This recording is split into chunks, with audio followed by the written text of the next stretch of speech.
काली माता की जय, वृंदावन बिहारी राधा माता की जय, सच्चिदानंद सद्गुरु साईनाथ महाराज की जय, ब्रह्म चैतन्य स्वामी महाराज की जय।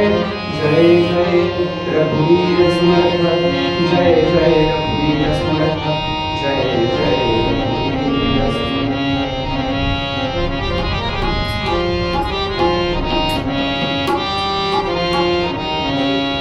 राम कृष्ण हरि जय जय राम, राजा राम राम कृष्ण हरि जय जय राम, राजा राम राम कृष्ण हरि जय जय राम।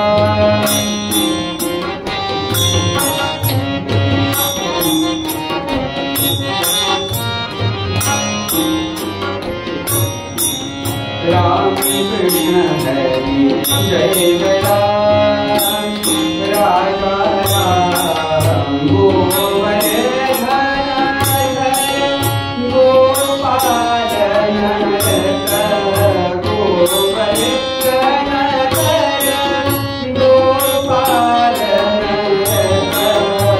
गोवर्धन गोपालन गोकुल शंकरहारी, राजा राम गोकुल शंकरहारी, राजा राम राम कृष्ण हरि जय जय राम, राजा राम राम कृष्ण हरि जय जय राम, राजा राम राम कृष्ण हरि जय जय राम।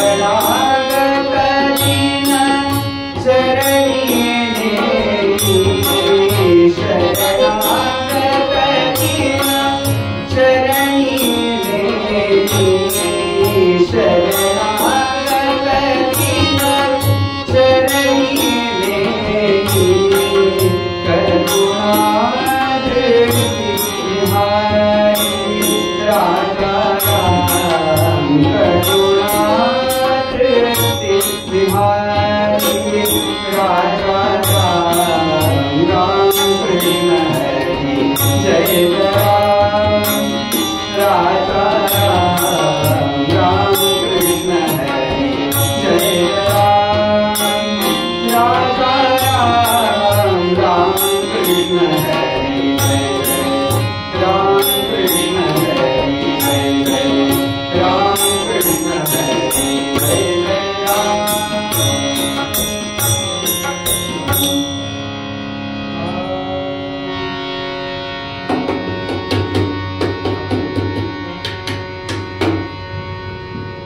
रामदास माऊली दया करी, रामदास माऊली हो, रामदास माऊली दया करी, रामदास माऊली हो, रामदास माऊली दया करी, रामदास माऊली हो।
जय जय रघुवीर जय जय रघुवीर।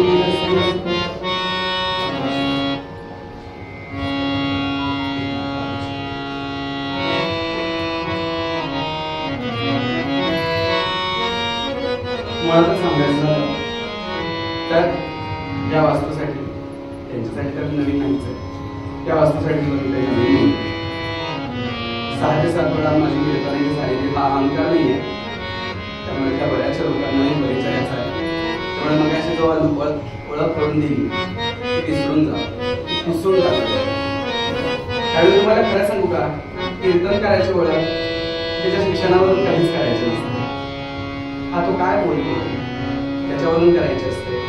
आणि मुळातच त्यांच्या समोर त्यांच्या पायाच्या धुळी एवढी पण किंमत नाही आमची, त्यामुळे त्यांच्या समोर आमचं मोठेपण सांगून काय उपयोगाचं। त्यामुळे माझ्या श्रोत्यांना एकच विनंती आहे, कीर्तनकार कोणी असू द्या, पूर्वीच्या काळात लोक सांगायचे समोर उभा असलेली जी व्यक्ती आहे ना, ती जर भगवंताचं कीर्तन करत असेल, भगवंताच्या विषयी काहीतरी मला सांगत असेल, तर तो कसाही असू द्या नाहीतर कसाही असू द्या, ते मला प्रेमानच माझ्याकडून ऐकायला गेलं पाहिजे, हा माझा भाव असला पाहिजे। त्यामुळे मगाची दर्शन माझ्याची ओळख पुसून टाकावा, कोण नाही दर्शन, त्याने काय शिकला काय केलं फक्त एवढंच लक्षात घ्या। मी आता बसलो, मी महाराजांच्या मठात बसलोय, त्यांचे श्वास विश्वास जिथे निर्माण होत आहे ते माझ्यापर्यंत पोहोचत आहे, आणि तो सगळी पॉझिटिव्हिटी मी माझ्या बरोबर घेऊन जाणार आहे। आणि जाता जाता जे काही माझ्या कानामध्ये पडेल, सार ते जाणून न खावे असार ते जाणून न त्यागावे, समर्थ सांगतात। जे मी ऐकणार आहे त्याच्यातलं मला जे पटेल रुचेल आवडेल ते मी असं उचलून घेईन माझ्या पदरात, पुढे होईल। जे नाही आवडणार ते तसंच महाराजांच्या चरणी सोडून देईन। बुवांनी सांगितलं की नाही एकादशी ही केलीच पाहिजे, केलीच पाहिजे, नेम आहेच तो, पण नाही माझ्या औषधांमुळे मला नाही शक्य आहे करणं। पण मी आषाढी कार्तिकी नेमानं करेन, एकादशीच करायची आहे ना, मी आषाढी कार्तिकी नेमानं करेन, त्यावेळेला झालेला त्रास मी सहन करेन। मग मला सार काय यायच्यातलं, हा की एकादशी करावी मी करणार, पण त्या 2 एकादशी करताना मी इतक्या प्रेमानं करेन की मी वर्षभर जी एकादशी करतोय त्या सगळ्याची फलप्राप्ती पांडुरंगाने मला करून दिलीच पाहिजे।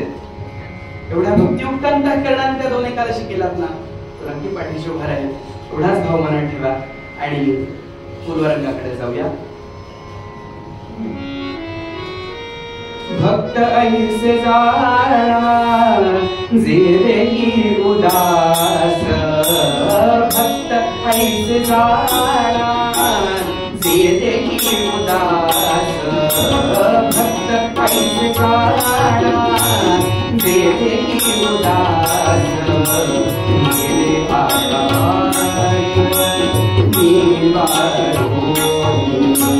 मेरे आकाश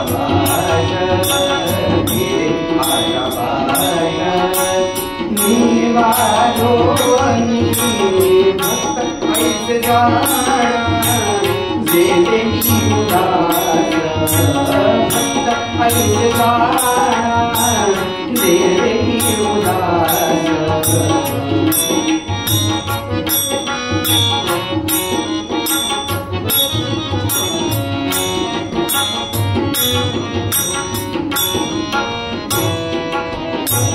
निर्वाणी गोविंद असे मागे पुढे, निर्वाणी गोविंद निर्वाणी गोविंद निर्वाणी गोविंद असे मागे पुढे, कदापि साकडे पडोनी, कदापि साकडे पडोनी, भक्त ऐसे जाना जे देही उदास, भक्त ऐसे जाना।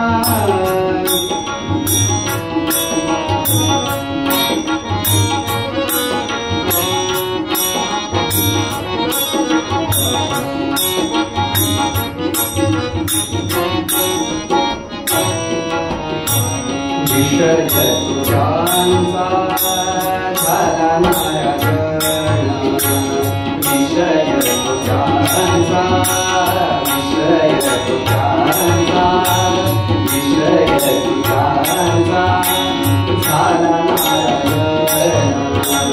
नावडे धनजन माता पिता हो, नावडे धनजन माता पिता हो. भक्त ऐकता दे देई उदास, भक्त ऐकता.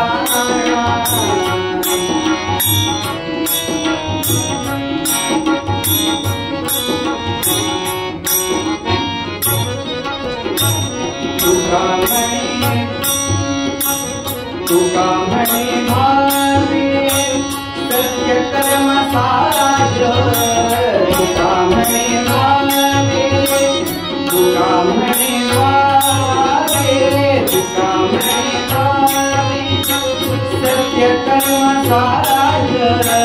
घातरिया भय नरका जाई, घातरिया भय नरका जाई.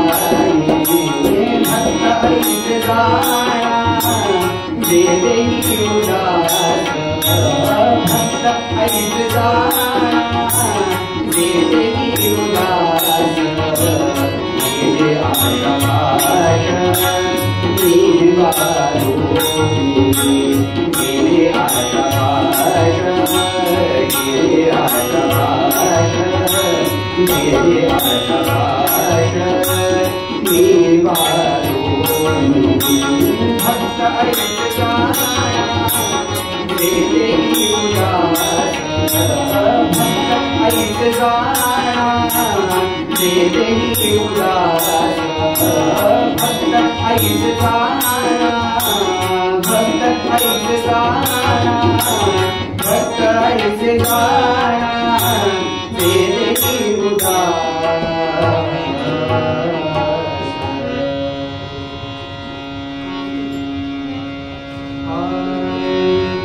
आपदां हरतां दातारं सर्वसंपदां लोकाभिरामं श्रीरामं भूयो भूयो नमाम्यहम्.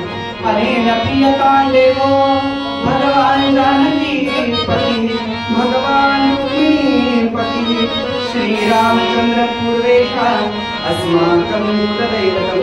श्रोता वक्ता श्रीराम समर्थ, श्रीराम समर्थ. जय जय रघुवीर समर्थ. साहित्य पूर्ण वेदांते वसिष्ठापति ज्ञान योगेश्वराचे परिवार विकासाय रामायणाचा नमस्कार माझा श्री गुरु रामदासा. पुंडलिक वरदान श्री ज्ञानदेव पंढरीनाथ भगवान की, गोपाल कृष्ण भगवान की, भारत माता की, आर्य सनातन वैदिक हिंदू धर्म की गो माता की जय. जय जय रघुवीर समर्थ सद्गुरुनाथ महाराज की जय.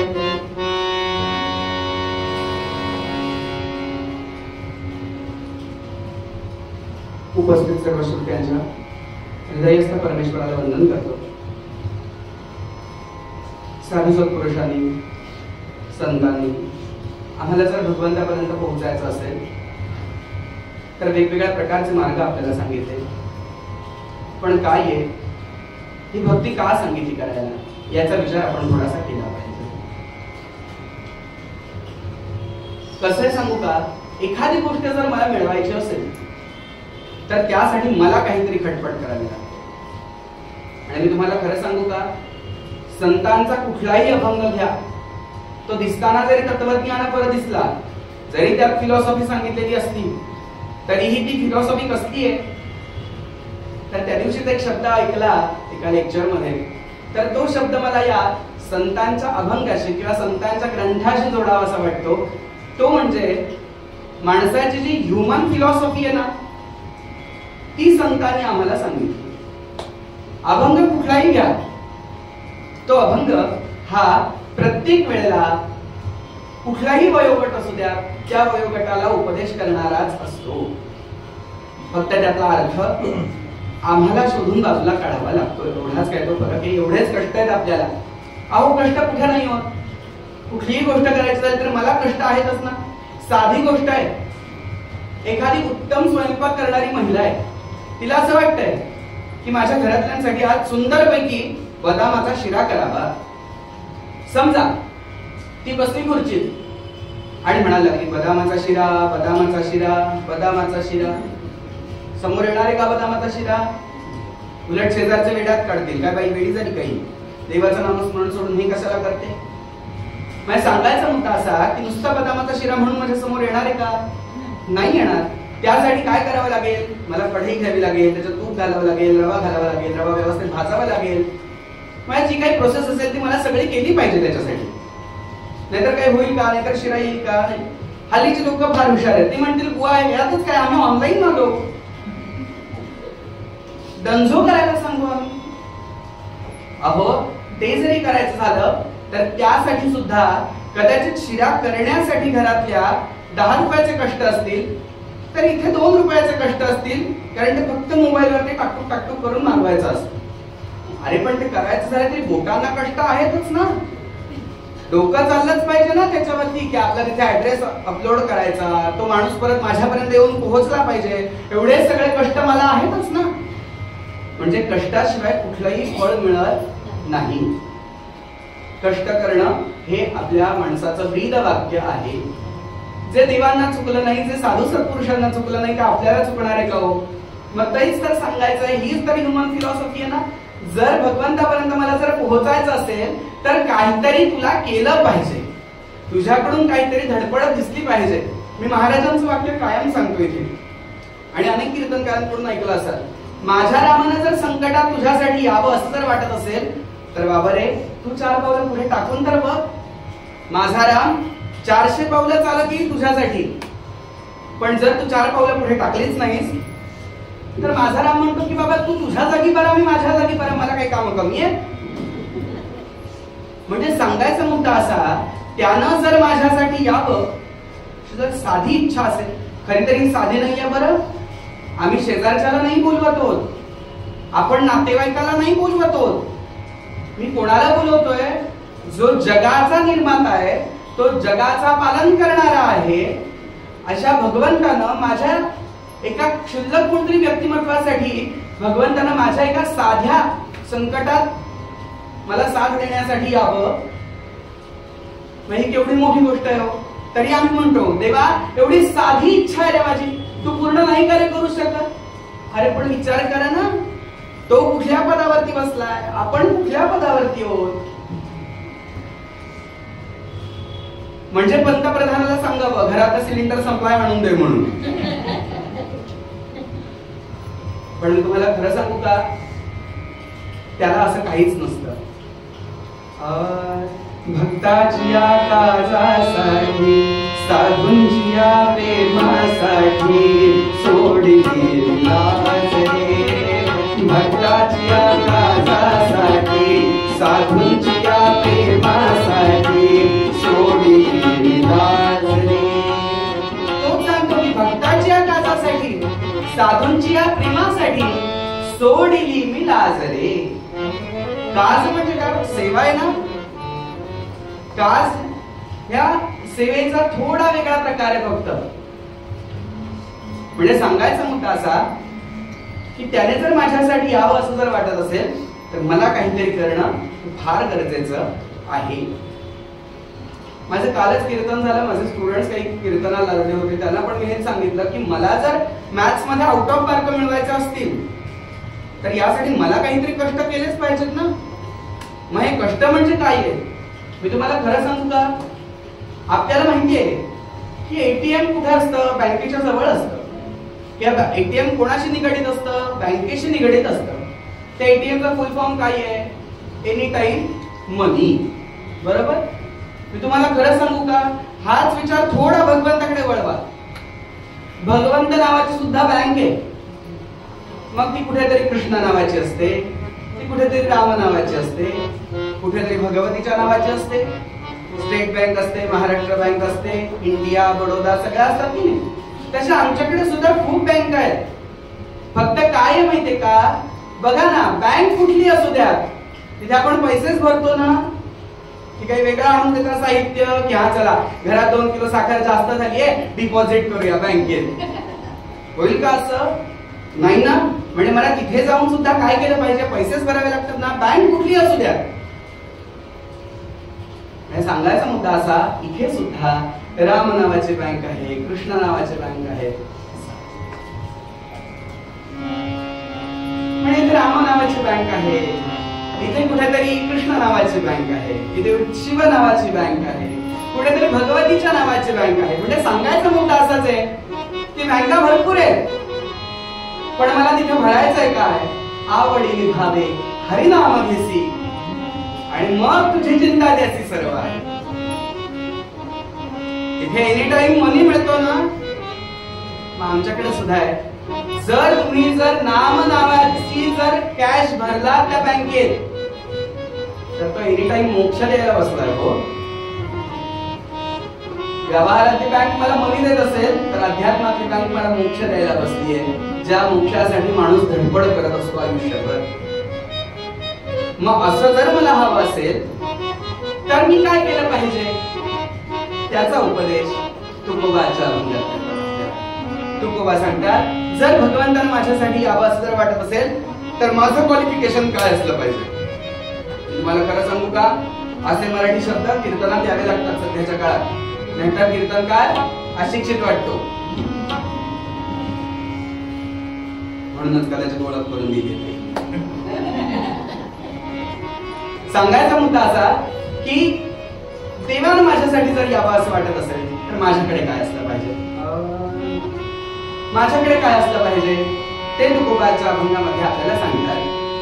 भक्त ऐसे जाणा जे देही उदास, गेले आशा पाश निवारून, निर्वाण गोविंद असे मागे पुढे, कदापि साकडे पडून, विषय तो त्यांचा झाला नारायण, नावडे धन जन माता तुका म्हणी भावे, सत्य कर्माचा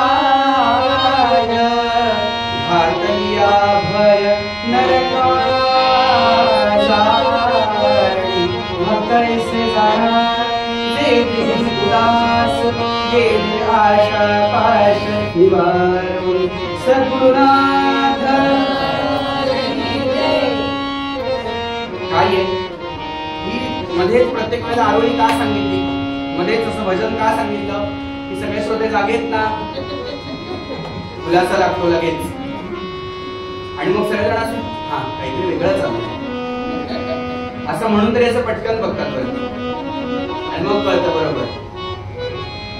म्हणून ना थिएटर मध्ये वगैरे कीर्तन असलं की हा प्रॉब्लेम असतो, कारण त्यावेळेला कीर्तनकार प्रकाशात असतो आणि बाकी सगळे काळोखात असतात.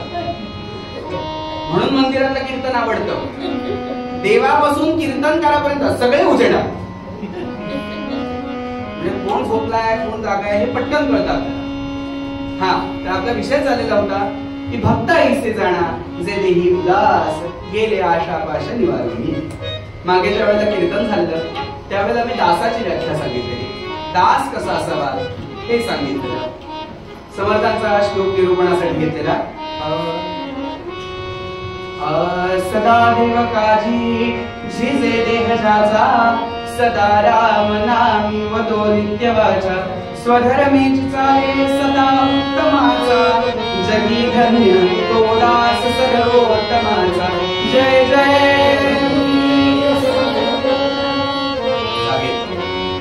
सांगायचा मुद्दा असा की सदा देव काजी झिजे देह जाचा, सदा राम नामी वदो नित्य वाचा, स्वधर्मेच चाले सदा उत्तमाचा, जगी धन्य तो दास सर्वोत्तमाचा. अशी आपण व्याख्या मागच्या वेळेला दासाची बघितली. आता त्याच समर्थना समकालीन असणारे संत श्रेष्ठ तुकाराम महाराज आजच्या अभंगातून आपल्याला कोणाची व्याख्या सांगतात. What is the definition of भक्त. भक्ताची व्याख्या काय कराल तुम्ही, भक्त कसा असावा. आम्ही खूप सांगू, 5 किलो पेढे आणून महाराजांसमोर ठेवले, लाभा भक्त. महाराजांना मोठा तुळशीचा हार आणला, गावा भक्त नाही हो, भक्त होणं इतकं सोपं नाहीये. जर आता तुकोबांची व्याख्या बघाल ना भक्त, तर तुम्ही म्हणाल बुवा आम्ही कुठेच बसत नाही हो याच्यात. म्हणजे खरंच पूर्वी असं वाटायचं की म्हणजे असं लोक म्हणायचे ना, माझ्या घरी कृष्णाचं मंदिर आहे, तुम्ही कृष्णाचे भक्त, तुम्ही कृष्णाचे भक्त, त्यावेळेला खूप छान वाटायचं. पण ज्यावेळेला तुकोबांची ज्यावेळेला व्याख्या ऐकली त्यावेळेला लाज वाटायला लागली त्याची, कारण त्या शब्दात आपण नाही बसत. मग भगवंतानं जर माझ्यासाठी यावं असं जर वाटत असेल तर त्याच्याबरोबर मला काहीतरी नातं निर्माण केलं पाहिजे. मागच्या वेळेला नातं बघितलं, दास आणि मालकाचं नातं बघितलं. आताच जे नातं आहे ते भक्त आणि भगवंताचं नातं आहे. मग हेच तुकाराम महाराज काय सांगतात बरं, आपण कुठलं नातं भगवंताशी निर्माण करू शकतो? अहो आपण सगळी नाती भगवंताशी निर्माण करू शकतो. कुठली? कृष्ण माझी माता, कृष्ण माझा पिता, कृष्ण माझी माता, कृष्ण माझा पिता, बहीण बंधू चुलता, बहीण बंधू चुलता, कृष्ण माझा, कृष्ण माझी माता, कृष्ण माझा पिता, कृष्ण माझी माता, कृष्ण माझा पिता.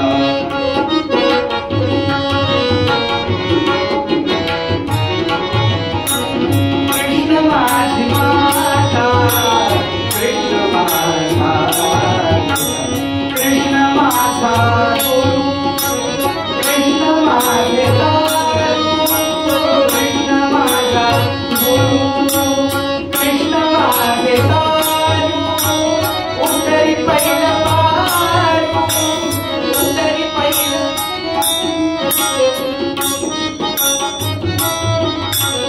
उतरी पहिलं पारू, भवनदी, भवनदी, कृष्ण माझी माता, कृष्ण माझा.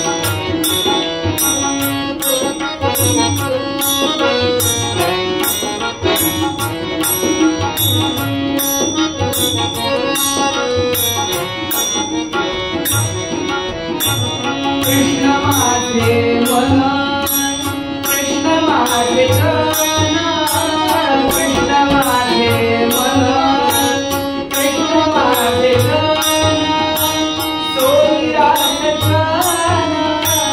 सोई राजन, कृष्ण माझा, सोई राजन, कृष्ण माझा, कृष्ण माझी माता, कृष्ण माझा पिता, कृष्ण माझी माता, कृष्ण माझा पिता, बहीण बंधू चुलता, बहीण बंधू चुलता, कृष्ण माझा, कृष्ण माझी माता, कृष्ण माझा पिता, कृष्ण माझी माता, कृष्ण माझा पिता, कृष्ण माझी माता, कृष्ण माझा पिता.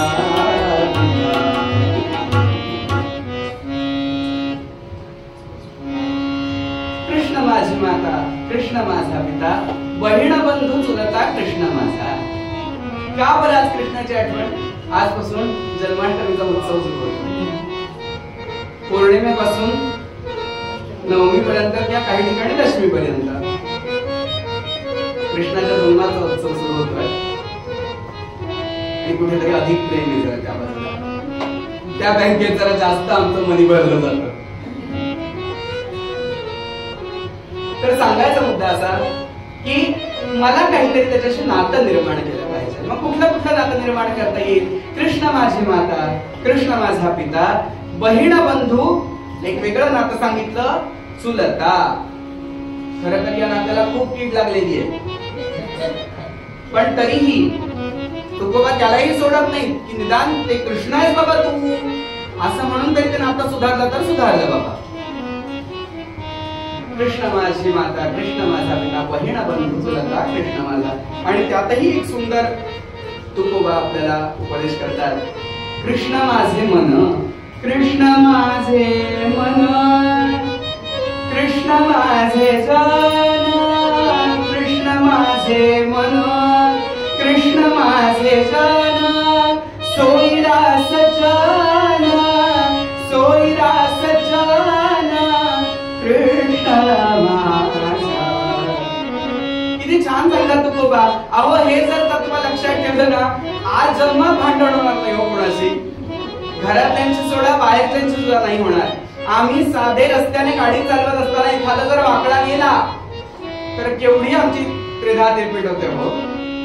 पण जर माझ्या मनाचा हा भाव पक्का असेल, कृष्ण माझे मन, कृष्ण माझे जन, माझ्या समोर येणारा प्रत्येक माणूस माझ्यासाठी कृष्ण असेल, हा जर भाव माझ्या मनात ठेवला तर केवढी सुधारणा होईल माझ्या व्यक्तिमत्वामध्ये. कोणाविषयी अपशब्द निघणारच नाही. म्हणून तुम्हाला खरं सांगू का, ही चाल ऐकणं सोपं आहे, हे शब्द ऐकणं सोपं आहे, त्या शब्दांचा अनुभव घेणं हे फार कठीण आहे. म्हणून तर ना फिलॉसॉफी म्हणूनच कठीण असते ना ऐकायला. ते शब्द ऐकायला छान वाटतात, पण ती ज्या वेळेला अंगात रुजवावी लागते त्यावेळेला कठीण होतं ना. माझ्या अभंगामध्ये खूप आपल्याला काय सांगतात तर, भगवंता हा माझा भगवंत आहे समोर बसला आणि मी त्याचा भक्त आहे, अशी भावना माझ्याकडे असणं फार गरजेचं आहे. मग भक्त म्हणजे काय? पहिली व्याख्या सांगतात, भक्त ऐसे जाणा जे देही उदास, गेले आशा पाशंगार. पहिलीच व्याख्या सांगितली उदास. भक्त ऐसे जाणा, दॅट इज कॉल्ड भक्त. काय पण? जे देही उदास, जे स्वतःच्या देहाविषयी फार उदास असतात. उदास म्हणजे काय? घरात नुसतं बसून राहायचं का? नाही. उदास राहणं म्हणजे असा अर्थ नाहीये त्यांना अभिप्रेत. उदास म्हणजे स्वतःच्या देहापेक्षा मला देवाला जास्त किंमत देता आली पाहिजे, तरच मी त्या भगवंताचा भक्त म्हणण्याच्या पात्रतेचा होतो. ही एकच व्याख्या सांगितली आहे सुरुवातीची. भक्त ऐसे जाणा जे देही उदास, गेले आशा पाश निवारोनी. काय सांगितलं बरं? भक्त ऐसे जाणा जे देही उदास. यासाठी सुंदर उदाहरण आहे. इथे जर कोण उपस्थित असतील तर त्यांनी जोशीराम मंदिरात जर माझं कीर्तन ऐकलेलं असेल तर श्रीधर स्वामींचं जर चरित्र जर तुम्ही बघितलात तर अतिशय कठीण आहे बरं. भक्त कसा असावा म्हणजे श्रीधर स्वामींचं वाक्य आहे, माझी समर्थांची मी सेवा करत असताना माझं शरीर एखाद्या फटकुराप्रमाणे झालं पाहिजे. ज्यावेळेला माझं शरीर एखाद्या फटकुराप्रमाणे होईल ना, त्यावेळेला मी कुठेतरी भक्त म्हणण्याच्या योग्यतेचा 1% झालो. फटकूर म्हणजे कळलं ना, पाय पुसणं. फरशी पुसतो ना आपण, ज्याच्या चिंध्या चिंध्या झालेल्या असतात, तसा माझा देह झाला पाहिजे. त्यावेळेला मी भक्त म्हणण्याच्या योग्यतेचा होईल. म्हणून आम्ही श्रीधर स्वामींना समर्थ भक्त म्हणतो ना. अशी पदवी न प्राप्त झाली आहे. तेवढी परीक्षा घेतली आहे समर्थांनी, अतोनात परीक्षा घेतली आहे श्रीधर स्वामींची. म्हणजे परीक्षा अशी घेतली आहे की आधी सगळं लिहून बघितलंय, अक्षरशः कौतुक. म्हणजे अक्षरशः फक्त आता श्रीधर स्वामींना उचलायचं आणि देवाऱ्यात ठेवायचं एवढी फक्त अवस्था राहिलेली होती. आणि बरोबर त्या दुसऱ्या बाजूने ज्या वेळेला परीक्षा सुरू झाली, ती मात्र परीक्षा अशी सुरू झाली की आता कोणीही बघी पण ना हो श्रीधराकडे. समाधीपर्यंत यायचं नाही, समाधीच्या बाहेर थांबायचं, समाधीगृहात यायचं नाही. जो मनुष्य समाधीपाशी नुसता दिवस रात्र कष्ट करणारा आहे त्याला पूर्णतः समाधीपासून लांब केलं. त्यांच्या जीवनातला एक छोटासा दृष्टांत सांगतो की देही उदास असणं म्हणजे काय येते. ज्यावेळेला श्रीधर स्वामींना समाधीपासून दूर केलं गेलं त्यावेळेला एक सावकार आलेले खूप मोठे, आणि त्यांनी येताना काश्मीरहून जरीच्या शाल आणलेल्या होत्या. आपण शाल पांघरतो ना थंडीत, त्या शाल आणलेल्या होत्या. आता गडावरती किती शिष्य असतील? साधारणतः 50 असतील. सावकार होते शेवटी, येताना 50 शाली घेऊन आले ते. पण गंमत अशी झाली, समर्थांसाठी येताना मात्र त्यांनी शाल जी आणली ती अशी जरीची आणली, म्हणजे ज्याला जर असेल. ती थंडीपासून संरक्षण करणारी नव्हती, ती शरीराची शोभा वाढवणारी शाल होती. आणि बाकीच्यांना जी शाल आणलेली होती त्या विद्यार्थ्यांसाठी आणलेल्या होत्या शाल. पण त्याची सुद्धा काही किंमत कमी होती का? नाही, उलट त्याची किंमत जास्त होती. ती जरीची असल्यामुळे त्याला सोन्याची चर होती, साधी नव्हती. अशी समर्थांसाठी शाल आणलेली होती. पण ज्या वेळेला ते सावकार गडावरती आले आणि सगळ्या शिष्यांची मोजणी झाली, पण त्यात मात्र श्रीधराला मोजलंच गेलं नाही. हो, बाकी सगळ्यांना मोजलं गेलं, पण श्रीधराला मुद्दामून बाजूला ठेवलं गेलं. पण श्रीधराला हे माहित पण नाही हो की गडावरती खूप मोठे सावकार आले आणि येताना त्यांनी आता शाल द्यायला आणल्या सगळ्यांसाठी. हे श्रीधराला माहित पण नाही. श्रीधराची वस्त्र काय सांग का? एक फक्त कमरेला लंगोटी, बास. पण तो लंगोटी नेसायला लागला, पण लोकांनी त्याचा वेगळाच ओरडा सुरू केला. बघा, समर्थ व्हायला चालले. आहे का योग्यता म्हणाले समर्थ होण्याची? पण त्या सुद्धा जननिंदेकडे लक्ष दिला नाही. आपलं कार्य तसंच सुरू ठेवलं आणि रोज कोणाला विनवावं? फक्त त्या रामरायाला विनवावं. रामराया पण ऐकत नाही म्हटल्याने फक्त समर्थाला हाक मारावी. कुठून माहितीये? गडावरती बऱ्यापैकी लोक जाऊन आले असतील. जो गडावरती गणपती आहे ना आता, त्या गणपतीच्या बाहेर कासवे, तिथून समर्थांना हाक मारावी. त्वमेव माता च पिता त्वमेव, त्वमेव बंधुश्च सखा त्वमेव. समर्था मला आणि दुसरं कोण नाहीये. मी तुमच्या जीवावरती इथं आलो हो. मला पैणिटकर गुरुजींनी तुमचा मार्ग दाखवला, मी इथपर्यंत आलो. समर्था, काय हो एवढं चुकलं माझ्या हातून म्हणून इतका दुर्लक्ष केला माझ्याकडे. आणि ते सावकार आले, त्या सावकाराने सगळ्यांना शाल दिल्या. कारण तिथले जे अधिकारी होते त्यांच्याकडून त्यांची नावं कळली, त्यांना शाली दिल्या गेल्या. पण श्रीधराचं नाव घेतलं गेलं नाही. आणि ज्या वेळेला सावकार तिथे राहायला आले 4 दिवस आणि रात्रीच्या वेळेला पहिल्याच दिवशी शाल दिलेल्या होत्या सगळ्यांना. आणि त्याच रात्री त्यांचा लक्ष गेला तो कोणाकडे? तर त्या लंगोटी नेसलेल्या साधारणतः 15-16 वर्षाच्या त्या मुलाकडे लक्ष गेला आणि अरे, आपण ह्याला शाल दिलीच नाही. म्हणून अधिकाऱ्याकडे चौकशी केली. तो नाही म्हणाले काही घेत असलं, त्याला काही त्याची जरूर नाही म्हणाले. नाही हो, असं कसं? तोही समर्थांचा आहे ना, तेही लेकरू समर्थांचाच आहे. मी जर त्याला नाही दिलं त्यांना राग येईल. म्हणून त्यांनी त्याला शाल दिली. आणि थंडीचे दिवस होते हो, कडाक्याची थंडी पडलेली होती. पुण्यात एवढी जाणवते, गडावरती जाऊन बघा काय अवस्था होते ती. म्हणजे दातावर दात आपल्याला सुद्धा आपटतायत की नाही हेही कळत नाही. म्हणजे अशी अवस्था असते गडावरची थंडीची. आणि त्या काळात मात्र हा लंगोटी नेसून मात्र सगळी तिथली कामं करतोय. आणि म्हणून त्याच्यासाठी शॉल उरलेल्या होत्या, त्याच्यातली एक शाल त्याच्या हातावरती आणून दिली आणि त्याला सांगितलं की बाळा, थंडी फार पडली बरं बाहेर, तू शाल पांघरून राहा. बाकीच्यांना पण दिलेली तशी तुलाही देतो म्हणून. त्याला आनंद झाला, चेहऱ्यावरती हसू आलं की आजपर्यंत कोणी असं मायेनं दिलेलं नव्हतं, त्यात समर्थ कृपेनं आपल्याला मिळालं. त्याचा फार आनंद झालेला होता श्रीधराला. आणि श्रीधरानं ती आनंदानं स्वीकारली. आपल्यासारख्याला काय केलं असतं? थंडी पडली, उघडून लगेच पांघरून घेतली असते अंगावरती. पण ह्यानं तशीच ठेवून दिली शाल. आणि थोड्या वेळाने असं झालं, सावकार झोपण्यासाठी निघून गेले. मात्र ह्याला जाणवलं, ह्यानं पटकन धावत मागे आला. मागे असा छोटासा कोनाडा आहे, ज्या कोनाड्यातून बरोबर समाधी दिसते आतली. आता तिथे एक्झॉस्ट फॅन बसवलाय, पण पूर्वी तिथे काही बसवले नव्हतं. त्यामुळे सरळ जो मागून, आणि त्यावेळेला ती मागची भिंत पण नव्हती, त्यामुळे जो वारा यायचा सरळ मागून, तो सरळ वारा त्या खिडकीतून आत घुसायचा. आणि त्याने मुद्दाम मागून येऊन बघितलं तर आज समर्थांच्या शरीरावरती उभेची शाल घातली नव्हती. ज्याने ऊब मिळेल समर्थांना अशी शाल घातली नव्हती. म्हणून तो धावत ती जी शाल होती ती घेऊन आला. आणि आत्ता जाता येत नव्हतं, म्हणून याने काय करावं? ती जी शाल आहे ना, ती त्या कोनाड्यात कोंबून ठेवली अशी की जेणेकरून तिथून जो सलग येणारा जो वारा आहे तो समर्थांना थंडी वाजू नये म्हणून. आणि दुसऱ्या दिवशी सकाळी उठला आणि तिथले जे पुजारी होते नवीन नेमणूक केलेले, त्यांना सांगितलं, महाराज आज समर्थांना आधीच कफाचा त्रास आहे, त्यामुळे समर्थांना असं उभीची शाल घातल्याशिवाय ठेवू नका बरं, माझ्या समर्थांना थंडी वाजते, असं करू नका बरं.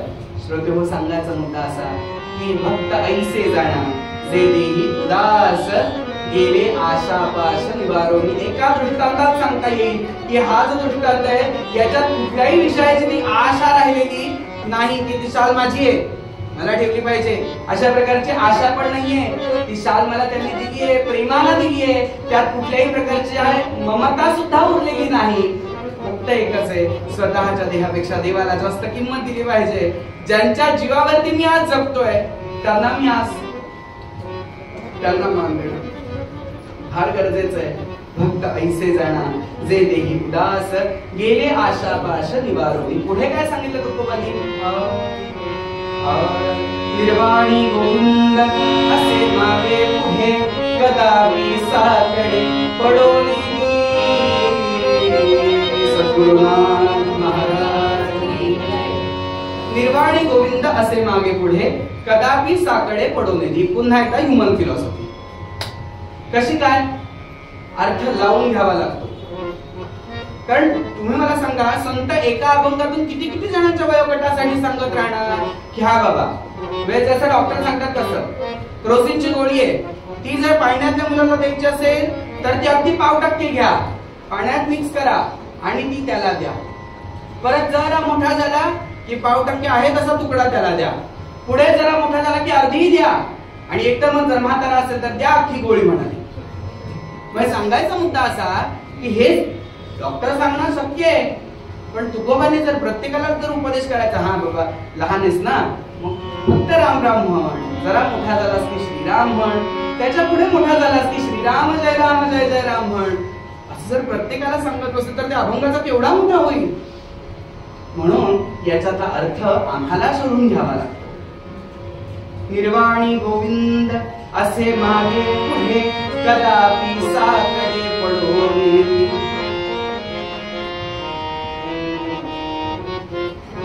काय सांगितलं बरं? निर्वाणी गोविंद असे मागे पुढे. निर्वाणी म्हणजे संकटात.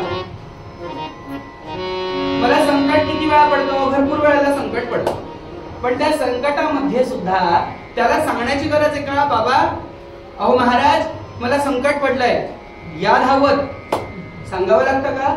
नाही ना.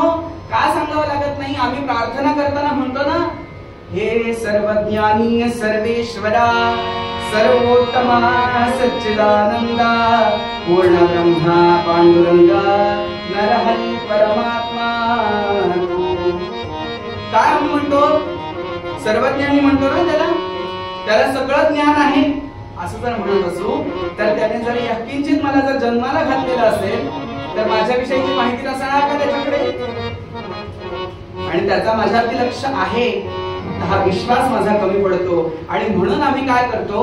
निर्वाणी गोविंद असे मागे पुढे कदापि साकडे पडोनी. पण आम्ही काय करतो? संकट पडलं रे पडलं की विचारा देवांना सगळ्यांना थंड पाण्याची शिक्षा होते. सगळ्या देवाला उचलायचं. मध्ये तर एक गंमतच ऐकली मी. तर एकाकडे संकट पडलं आणि त्यांचा जो मुलगा होता तो म्हणाला की देवाला कशाला शिक्षा द्यायची आहे, माझ्या नशिबात होतं म्हणून झालं, माझ्या नशिबात होतं म्हणून संकट आलं माझ्यावरती, त्याला का त्रास द्यायचा बरं? अगं आत्या तू का बरं त्याला पाण्यात ठेवलंस? काळजी करू नको, कमरे एवढाच पाण्यात ठेवलंय, पूर्ण पाण्यात नाही ठेवलंय त्याला.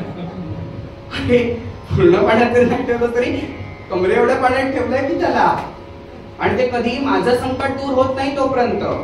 म्हणजे एखादा माणूस जर कोमात असेल, तो जर महिनाभर कोमात राहिला तर हा बिचारा कटेवरती हात देऊन अर्धा महिना पाण्यातच म्हणजे तिथे.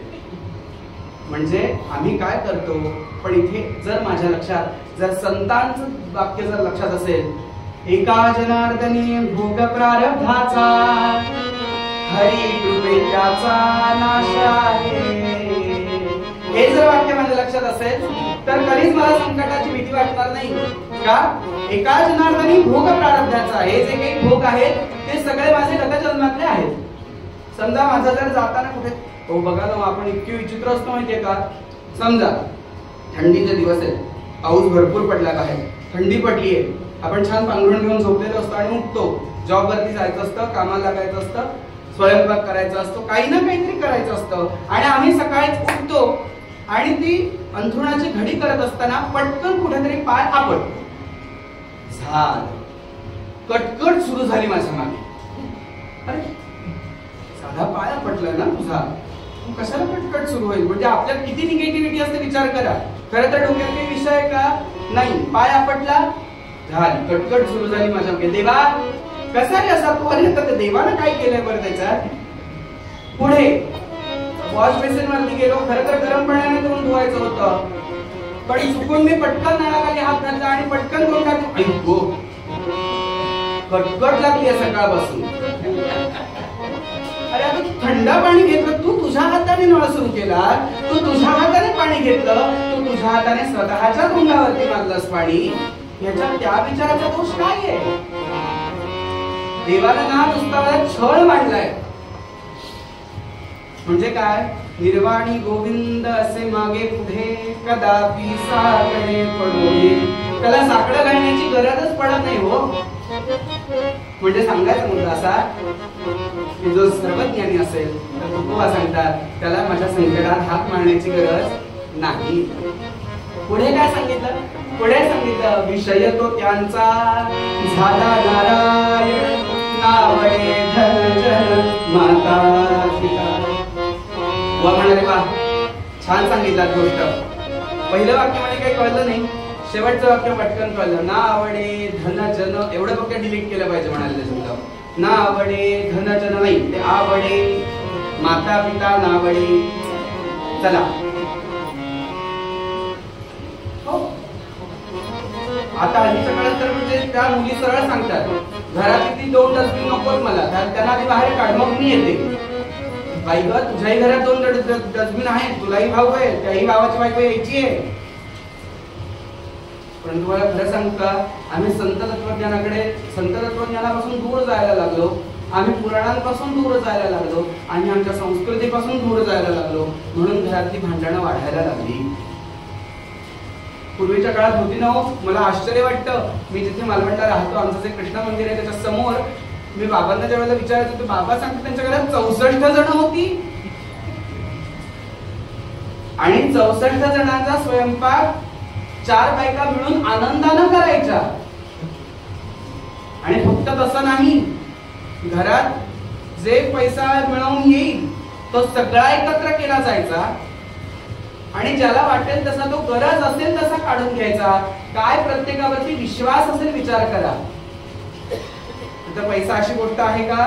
नाही. पण पूर्वीच्या काळात तो सगळा एकत्र केला जायचा. म्हणजे बाबा सांगत मी बघितलंय 64 ते 64 जणांची अशी पंगत लागायची. त्यांचा हॉल जो आहे ना तो म्हणजे आत्ताचे 3 BHK जर असे 3 एकत्र केले तर तो एक हॉल होईल अख्खा. आहे ते आमच्या समोर अजून सुद्धा घर. म्हणजे मला आश्चर्य वाटतं, म्हणजे आता त्याच्यात 4 टाळकी राहिली आहे, हा विषय वेगळा. बघा ना, 64 वरून डायरेक्ट 4 वरती आली आहे ती अवस्था. का हो? कारण तुम्हाला खरं सांगू का, थोडंसं हे वाक्य खटकेल डोक्याला, त्यात पटणार नाही हे वाक्य. आम्ही नको ती संस्कृती म्हणून काय की हम दो हमारे दो ची काही परंपरा जी सुरू केली ना, त्यामुळे आपण हिंदू संस्कृती मागे यायला लागली. खरं सांगायचं म्हणून असं नाहीये की आपण त्या स्त्रीवरती तसेच अत्याचार करत राहायचे सारखे असा त्याच्यातली भूमिका नाहीये. पण बघा, इतर धर्मियांमध्ये स्त्रीला तेवढाच मान दिला जातो, तेवढंच सांभाळलं जातं आणि तेवढंच धर्मरक्षणासाठी काहीतरी काम केलं जातं. साधी गोष्ट सांगतो, वेळ पुढे जाईल हरकत नाही मला, पण बघा, ख्रिश्चन असू द्यात, मुसलमान असू द्यात, रात्री 10 वाजता IT कंपनीत जॉब करणारा जर मुलगा घरी आला तर आई सांगते आधी येशू समोर जा, आधी प्रे कर, आधी नमाज पढ, तुला काय हवं ते करून जेवायला वाढते मी तुझ्या पानात, पण आधी हे कर. पण हे दुर्दैव आमचं आहे. आमची आई सांगते जाऊ दे रे, देव समजून घेतो, नको करू, आज नाही केलंस तरी चालेल, देव समजून घे. पूर्वीच्या काळात आमचे बुवा सांगायचे, आम्ही जर रामरक्षा म्हटली नाही तर आम्हाला मारलं जात नव्हतं, आम्हाला ओरडलं जात नव्हतं. शिक्षा एकच, घरातल्या एकाने जरी रामरक्षा म्हटली नाही तरी घरातल्या सगळ्यांनी उपाशी राहायचं. काय आपल्या धर्माविषयीची निष्ठा असेल त्या माणसांची. आणि तेच तुका आपल्याला शेवटच्या चरणात सांगणार आहेत की तुका म्हणे बाबे सत्य कर्मासाहित पण त्याआधी विषय तो त्यांचा झाला नारायण, नावडे धन जन माता. यासाठी एक गोकुळाचा छान दृष्टांत. श्री कृष्ण गोविंद हरे मुरारे, हे नाथ नारायण वासुदेव. श्री कृष्ण गोविंद हरे मुरारे, हे नाथ नारायण वासुदेव. हे नाथ नारायण वासुदेव, हे नाथ नारायण वासुदेव, हे नाथ नारायण वासुदेव. श्री कृष्ण गोविंद हरे मुरारे, हे नाथ नारायण वासुदेव. आणि अशा या गोकुळामध्ये भगवान गोपाल कृष्ण आहेत, ते अगदी लहान आहेत. 8-9 वर्षाचा आहे छोटा गोपाल कृष्ण. छोटा आहे अगदी तो गोपाल कृष्ण. आणि चरित्र सांगितलं जातं ते म्हणजे कृष्णदास नावाचे एक संत झाले तिकडे. हे जे कृष्णदास आहेत त्यांनी महाभारतातलं वचन ऐकलेलं होतं. तपश्चर्या म्हणजे काय, एकच नेम मनात ठेवायचा. तो किती दिवसांपर्यंत? 12 वर्ष. 12 महिने नाही, 12 दिवस नाही, 12 वर्ष. 12 वर्षापर्यंत तो नेम पाळायचा. आणि त्यात एकही दिवस खंड पडता कामा नाहीये. एकही दिवस. अगदी साधा मी नेम केला असेल की काही जर मी देवाला रोज नमस्कार करेन साष्टांग, पण एकही दिवस चुकवायचा नाही. आणि त्याप्रमाणे मात्र या कृष्णदासाने नेम केलेला होता. काय नेम केलेला की मी रोज त्या नंद सदनामध्ये येईन आणि कृष्णाला छान फुलांची माला अर्पण करेन. आणि हे कृष्णदास रोज त्या भगवंताला माला अर्पण करण्यासाठी यायचे. रोज सकाळी उठावं, फुलं जमा करून आणावी, सुंदर असा हार करायचा. चला वनाला जाऊया, चला वनाला जाऊया, कुठून सुमने आडूया, कुठून सुमने आडूया. भारतयाचे गुंगूया, भारतयाचे गुंगूया. श्रीहरीला ते नटवूया, श्रीहरीला ते नटवूया. चला वनाला जाऊया. असं रोज छान वनात जावं आणि फुलं घेऊन यावी आणि फुलं घेऊन यायची, छान माला तयार करायची. आणि श्री कृष्ण गोविंद हरे मुरारे, हे नाथ नारायण वासुदेव.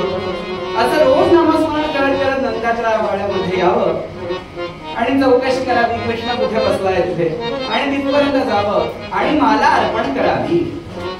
आणि माला अर्पण केली, कृष्णाजवळ यायचं, कृष्णाच्या कानात सांगायचं, कृष्णा 11 वर्ष राहिली बरं.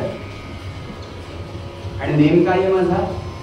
माझी इच्छा एकच आहे की ज्या दिवशी 12 वर्ष पूर्ण होतील त्या दिवशी तुला हार घालण्यासाठी मी नाही येणार, तू माझ्याकडे यायचा हार घालून घ्यायला. कधी? 12 वर्षानंतर. आणि म्हणून रोज त्याला कानात सांगावं, कृष्णा 11 वर्ष झाली बरं, आता ही 11 वर्ष संपली की तुला यायचंय बरं माझ्याकडून हार घालून घ्यायला, मी नाही येणार तुला हार घालायला, असं सांगावं. आणि असे 11 वर्ष झाली की परत सांगावं रोज. रोज नाही, दिवस मोजायचे रोज. आणि ते सांगायचं त्याला, इतके दिवस राहिले, इतके महिने राहिले, इतकी वर्ष राहिली. आणि असं होता होता 6 वर्षापर्यंत आलं. आणि ते सांगायला लागले, बघा कृष्णा मी येणार नाहीये, 12 वर्ष ज्या दिवशी पूर्ण होतील त्या दिवशी मी नाही येणार, नाही येणार मी. आणि कृष्ण रोज त्यांच्याकडे गालात हसायचा. आणि तिथे वर्णन येतं चरित्रात, तो कृष्ण काय करायचा बरं हे त्यांनी कानात सांगितलं की ते छोट्या 2 हातांनी त्यांच्या गालावरून हात फिरवायचा, एवढंच, बाकी काही. छान गालावरून हात फिरवायचा त्यांच्या. त्यांना असं वाटायचं की देवानं आपल्याला सांगितलं की मी येणार, 12 वर्ष पूर्ण होतील त्या दिवशी आय एम देअर, मी असणार. आणि असं झालं बरं. आता शेवटचं 1 वर्ष राहिलं. शेवटचं 1 वर्ष राहिलेलं असताना रोज कृष्णाच्या कानात, देवा बघा 11 महिने राहिले, 12 वर्षांच्या प्रवासात हा मनुष्य मार्गक्रमण करत करत करत करत कुठपर्यंत आला, तर तो आता 11 महिन्यांवर येऊन पोहोचला. आणि चरित्रात वर्णन येतात, एकही दिवस कृष्णदासांचा चुकलेला नाही की ती माला अर्पण केली गेली नाही भगवंताला. कधी सुवासिक पुष्पांची असायची, कधी रानटी फुलांची असायची, कधी 5 फुलांची असायची, कधी 100 फुलांची असायची, पण माला म्हणजे माला. बाबा आज फुलं 5च आहेत, पायावरती घालूया, विषय संपवूया, नाही, दोरा घ्या, माला तयार करा आणि ती अर्पण करा. ती माला अर्पण करा. आता 11 महिने झाले. 11 महिन्यावरून प्रवास करत करत करत आता मात्र देवा 8 महिने राहिले. बरं येशील ना रे तू माझ्या घरी? तू ज्या दिवशी येशील ना त्या दिवशी मी तुझ्यासाठी 56 प्रकारचे भोग तयार करून ठेवेन. येशील त्या दिवशी मी तुझ्यासाठी 56 प्रकारचे भोग तयार करून ठेवेन. तुझ्यासाठी छान शेज तयार करून ठेवेन, म्हणजे झोपण्याची व्यवस्था तुझी करून ठेवेन.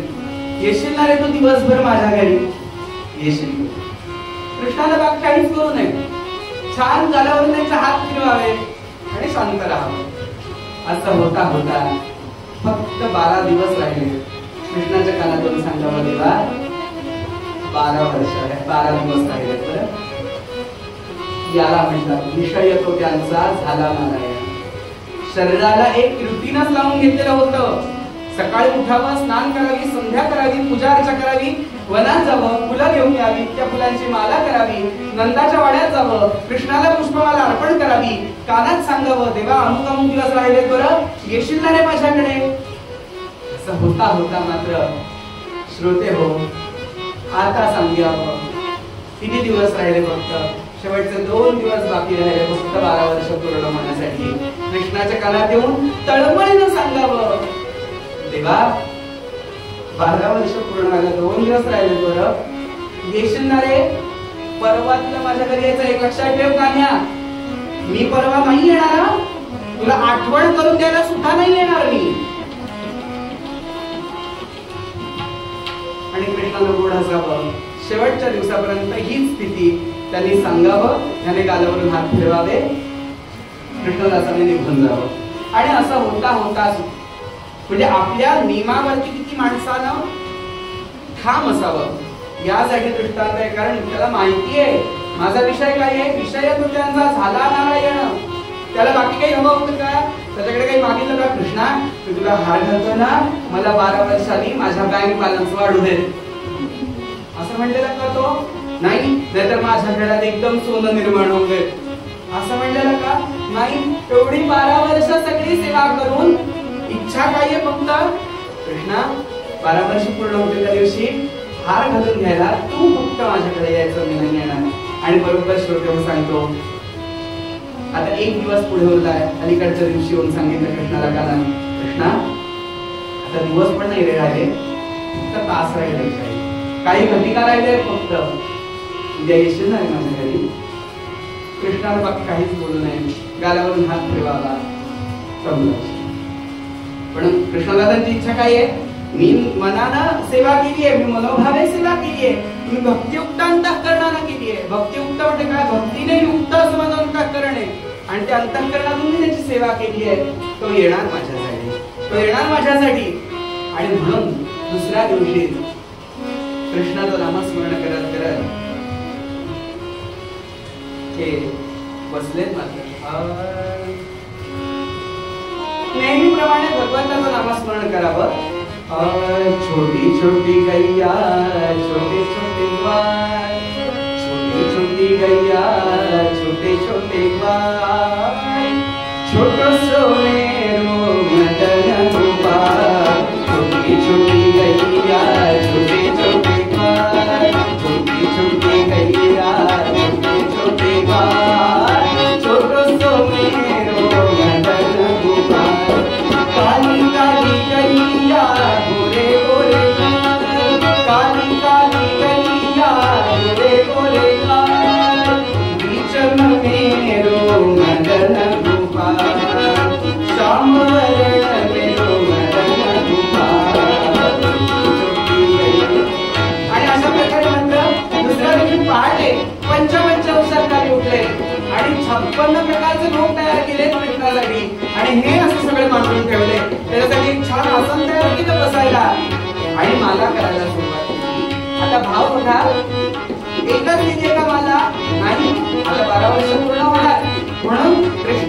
वेगळी खास स्पेशल माळ तयार केली मला, आणि त्याच्यावर छोट्या छोट्या छोट्या अशा 100-150 माळा करून ठेवल्या.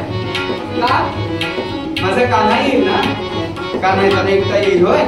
समजा जर तो गाई चालायला नेत असताना जर दारात उभा राहिला तर, आणि नुसती कानाच्याच तळ्यात मार घालतोय नाही, त्याच्याबरोबर ह्या एवढ्या गाई असणार, त्यांच्या पण काळाची माळ घालली.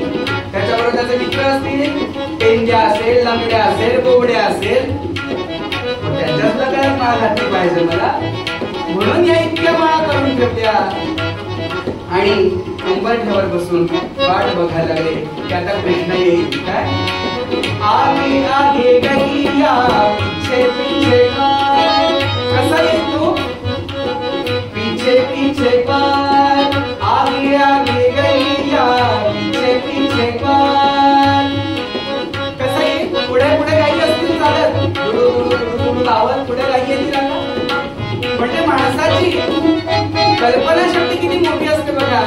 म्हणजे आताच्या काळात आताच्या मराठी भाषेत सांगायला गेलं तर त्याचं इमॅजिनेशन केवढं मोठं असतं बघा. काय होईल? आगे आगे गैया पीछे पीछे कार, बीच में मेरो मदन गोपाल. असा हातात बासरी घेऊन माझा कृष्ण त्या सगळ्या गाई गोपाळांमध्ये असा छान बासरी वाजवत आपल्या समोर येईल. आणि असा विचार करताय आणि असं होता होता दुपारची वेळ झाली. हो, कृष्ण आला नाही. कृष्ण आला नाही.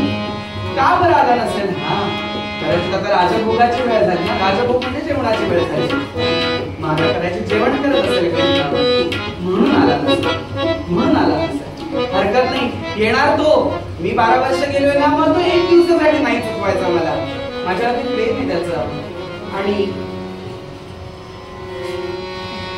आणि म्हणून वाट बघतायत. दुपारची वेळ निघून गेली. आता हळूहळू संध्याकाळची वेळ जवळ यायला लागली. जशी जशी संध्याकाळची वेळ जवळ यायला लागली तशी तशी मात्र हुरहुर निर्माण झाली. मात्र कृष्ण येईल का? येईल. येणार तो, नक्की येणार माझ्यासाठी. आणि म्हणून 56 प्रकारचे भोग सकाळपासून मांडून ठेवलेले होते. त्याच्यातले काही काही गरम करता येण्यासारखे होते. जर कृष्ण आता आला अचानक तर तेवढं थंडगार खायला द्यायचं होय. म्हणून जेवढे गरम करता येण्यासारखे पदार्थ होते ते सगळे परत गरम करून ठेवले. आता कृष्ण येईल, नंतर कृष्ण येईल विचार सुरू आहे. पण कृष्ण काही आला नाही. आता रात्रीच्या जेवणाची वेळ झाली. आता रात्रीचा भोग सुरू असेल भगवंताचा, तो करून येईल. बरं, माझ्याकडे झोपायलाच येईल माझ्याकडे, कारण मी शेज तयार करून ठेवली आहे. कदाचित त्याला हे कळलं असेल. म्हणून तो आला की मी त्याला छान वारा घालेन आणि त्याला एखादं छान गाणं ऐकवेन, म्हणजे त्याला छान झोप येईल. काय भाव असेल मी तुम्हाला खरं सांगू का? आपल्या मनात जर देवाविषयीचे जर प्रेमाचे भाव निर्माण व्हायला हवे असतील ना, तर फक्त आणि फक्त संत चरित्र ऐकत जावा. आपोआप डोळ्यातून पाणी येतं. आपोआप तो भाव निर्माण होत जातो मनात. आणि कृष्णदास वाट बघतायत आणि रात्र झाली. मात्र साधारणतः आत्ताच्या काळात 12 वाजले असतील. आणि याच्या मनात विचार आला, कदाचित नंदा यशोदेची सेवा करत बसला असेल माझा कृष्ण, म्हणून आला नसेल. पण कृष्णदासांनी नेम केलेला होता, कुछ भी हो जाए मैं नहीं आऊंगा नंदा द्वार, आपको ही आना पडेगा भगवान, मैं नहीं आऊंगा. हे इतकं निश्चय केलेला होता की मी 12 वर्ष जर तुझी सेवा केलेली असेल, तुमको ही आना पड़ेगा, तुम्हें ही आना पड़ेगा मेरे पास, मैं नहीं आऊंगा. ये बात ही छोड़ दो, मैं भोला वाला हूँ इसलिए मैं आ जाऊंगा. नहीं, म्हणतात ना, देव शेर असेल तर भक्त 1.25 शेर असतो. आणि त्याप्रमाणे मात्र कृष्ण येत नाही. मध्यरात्र झाली आणि राग आला. आणि रागाच्या भरात 56 प्रकारचे केलेले भोग सगळे एकत्र केले, गाठोड्यात बांधले का आणि सांगितलं, आता यापुढे नंदाच्या घरात काय, नंदाच्या राज्यात सुद्धा राहणार नाही म्हणाले काही झालं तरी. आणि सगळं साहित्य घेतलं, जेवढं साहित्य घेणं शक्य होतं ते सगळं साहित्य एकत्र केलं, दार लावून घेतलं झोपडीचं आणि कृष्णदास निघाले. आणि तेवढ्यात काय झाली, हळूहळू पंचपंच औषध काल व्हायला लागला. आणि त्याच वेळेला मात्र आणि त्याच वेळेला मात्र बरोबर हे जसे जसे जायला लागले तसे एका बाजून एवढा मोठा गायींचा कळप यायला लागला की कृष्णदासाला कळेना की आता ह्या मला पायाखाली पुढवतात की काय. पण आता तो विचारच नव्हता. ते असे धावत धावत धावत धावत गायी आल्या आल्या आल्या आणि ते बघतायत आणि असं झालं. तेवढ्या एक गोप कसा होता तो, खांद्यावरी घोंगडी हातामध्ये काठी, खांद्यावरी घोंगडी हातामध्ये काठी, चालित से धेनुहा चालित से धेनुहा चालित से धेनुहा सवळ गजेची, चालित से धेनुहा चालित से धेनुहा चालित से धेनुहा सवळ गजेची, खांद्यावरी घोंगडी हातामध्ये काठी, खांद्यावरी घोंगडी हातामध्ये काठी. असा मात्र एक गोप आला आला आला आणि पटकन कृष्णदासांना मागून मिठी मारली. अहो कृष्णदास जी कहाँ जा रहे हो? मैं ये गांव में छोड़ के जा रहा हूँ. किस लिए? आपका जो मुख्य है ना, गांव का जो मुख्य सरकार जो है ना, उसने मुझे धोखा दिया है. हाँ ऐसा हुआ है क्या? कौन सा धोखा दिया आपको? नाही म्हणाले. मी त्याला नेम केलेला 12 वर्ष मी नेम केलाय. मी त्याला रोज माला अर्पण करेन. पण एक 12 वर्ष ज्या दिवशी पूर्ण होतील त्या दिवशी त्याने मला अर्पण करण्यासाठी माझ्याकडे यावं. आणि असं म्हटलं मात्र पटकन तो गोप म्हणाला, महाराज तुमच्या या झोळीतून शुद्ध तुपाचा वास येतोय, देसी घी. तुला कसं रे कळलं? अहो असंच येतोय की म्हणाले. काय तुमच्या त्या झोळीत काय आहे? काही नाही म्हणाले. पंचपक्वान्न केलेली आहे, त्या तुमच्या सावकारासाठी केलेली होती, त्याला काही किंमत नाही. मग आता तुम्ही याचं काय करणार? गावाबाहेर जाणार आणि खात बसणार. तुला काही प्रॉब्लेम आहे का? नाही म्हणाले. मग एक काम करतो, ये सब मुझे दे दो, मैं क्या लेता हूं. ठीक आहे म्हणाले, हरकत नाही, घे म्हणाले. आणि त्याने पटकन दाखवले हात पुढे करून. अहो माझे हात मी गाई दाखवत येत होतो, ते शेण लागलं गाईच्या हाताला. मग आता अशा शेणाच्या हाताने खाऊ होय? म्हणजे त्या देशी घीचा वास राहील बाजूला, शेणाचाच वास यायला लागेल म्हणाले. मग तुम्ही भरवता का मला? तुम्ही मला भरवता का?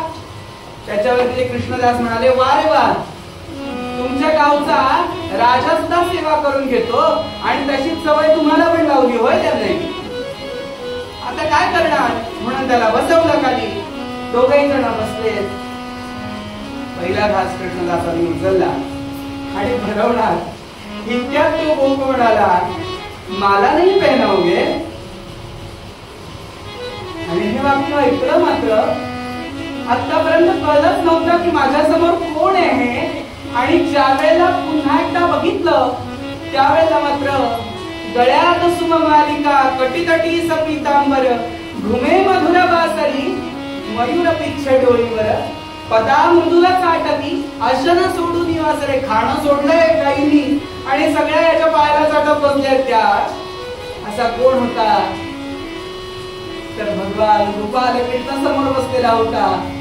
मला नाही पहनावगे. पण कृष्णदास ना कमी नाहीये. कृष्णदास निश्चयाचे. देवा तुम्हाला धोका दिलास, मी नाही तुला माला घालणार. ही आता तुझ्या मालकीची नाही राहिली माळा, मग कोणाची राहिली? आजपर्यंत बापाकडे हात पसरला 12 वर्ष. तो जर बापाकडे हात न पसरता मी जर माझ्या मैयाकडे गेलो असतो, म्हणजे कोणाकडे? राधेकडे जर मी गेलो असतो, तर तिने 12 वर्षांची वाटच बघितली नसती. ती आधीच मला येऊन भेटून दिली असती. त्या रोज मी तीच आली असती माझा घेवायला. एवढी माझी प्रेमळ हो माझी राधा. मी नाही देणार तुला आता मला. असं म्हटलं मात्र की पंचपक्वान्न राहिली बाजूला. ते माळ घेऊन कृष्णदास असे धावायला लागले. तसा तसा हा छोटा कृष्ण पण मागून धावायला लागला. आणि असं धावताय, पुढे कृष्णदास धावताय, मागून कृष्ण धावतोय. पुढे कृष्णदास, मागे कृष्ण, पुढे कृष्णदास, मागे कृष्ण. धावतायत धावतायत धावतायत आणि राधेच्या महालामध्ये आले. आणि राधेच्या महालात आले म्हणजे नंदाचं राज्य संपलं. आणि राधेच्या महालामध्ये आले आणि राधेला सांगितलं, माँ मुझे माला पहननी है. राधेला काही कळलं की काय चाललंय आणि म्हणून तिने मान खाली घेतली. तिने मान खाली गेला, गळ्यात माला अर्पण करायला आणि कृष्ण पटकन आतमध्ये गेला. बरोबर एक वेळ झाली आणि कृष्णदास म्हणाले, भगवान आज से मैंने आपका नाम छोड़ दिया. मैंने आज से कृष्ण ये नाम छोड़ दिया. आज से मेरा नाम होगा, मैं आज से राधादास हो गया. मैं थोडक्यात सांगायचं, तुझी पार्टी सोडलीये मी आता. का तर मी एवढ्या नियमानं पक्षाचं काम केलं तुझ्या, तरी तू माझं काम केलेलं नाहीस. पण अर्थात 12 वर्ष काम करून मग म्हटलंय हो हे. नंतर फक्त तिकीट वाटपाच्या वेळेला फक्त जायचं असे नव्हते हो ग. मी तुम्हाला कळावं म्हणून सांगतोय, एवढा दुबळा भाव नाही हो कृष्णदासांचा. ते म्हणतात की आजपासून मी राधेचा दास झालो. पण तुम्हाला खरं सांगू का, आता मनात प्रश्न येईल की ही लीला आहे ना, भगवंत आहेत ना, त्यांना जाणीव नाही याची. मग ह्यांना का, म्हणजे आजच्या वेळेला सांगायला गेलं तर ह्यांना का जेलस फील झालं पाहिजे की त्यांनी राधेचं नाव घेतलं म्हणून. ते लीला स्वरूप आहे हो, ते लीलेत आले. आमचे जे कृष्णाजी आहेत ना, म्हणजे तिकडचे संत खूप छान सांगतात की ज्यावेळेला भगवंत लीला करण्यासाठी पृथ्वी तलावरती येतात, जर ते कृष्ण लीलेमध्ये असतील आणि जर ते नंदलालाच्या जर वाड्यातला कृष्ण असेल तर तो छोटा कृष्ण आहे, मोठा नाहीये तो कृष्ण झालेला. मथुरेचा कृष्ण आहे तो मोठा आहे. द्वारकेजवळचं जे मंदिर कृष्ण ते मोठ्या कृष्णाचं आहे, म्हणजे तो तारुण्यातला कृष्ण आहे. पण जो नंदलालाचा आहे ना, नंदलाला आहे, छोटा आहे. त्याचा एक छोटा दृष्टांत छान सांगतात की म्हणाले, ज्या वेळेला एक दिवस राधा रमणला बैठे थे मंदिर में आणि त्यावेळेला पुजारी काम करत होता. तिथे काम करत असताना अचानक भिंतीवरून खाली पाल पडली आणि कृष्ण पटकन ओरडायला लागले, पाल आगी, पाल आगी, देखो देखो क्या हो गया यहाँ. तर गुरुजी म्हणाले की वेडा आहे का देवा, अरे तू जगाचं निर्माण करणार आहेस ना, विश्व निर्माण करणार आहेस ना, पण तू साधा पालीला घाबरतोस. निघ, आधी निघ इथून. तर गुरुजीला सांगितलं कृष्णाने, निघ म्हणाले आधी. आता अर्थात हे सगळं हिंदीच आहे तिकडचं, पण माझी जरा हिंदी ती हमको तुमको वाली आहे, त्यामुळे ती नको. मुंबईवाली हिंदी आहे माझी. त्यामुळे सांगायची गंमत अशी की गुरुजी जो आहे त्याला निघ म्हणाले बाहेर आधी. भगवान क्यों रूठ गया, काय झालं बरं, माझ्याकडून काही चूक झाली? हो चूक झालीये. तू पूजा कोणाची करतोयस?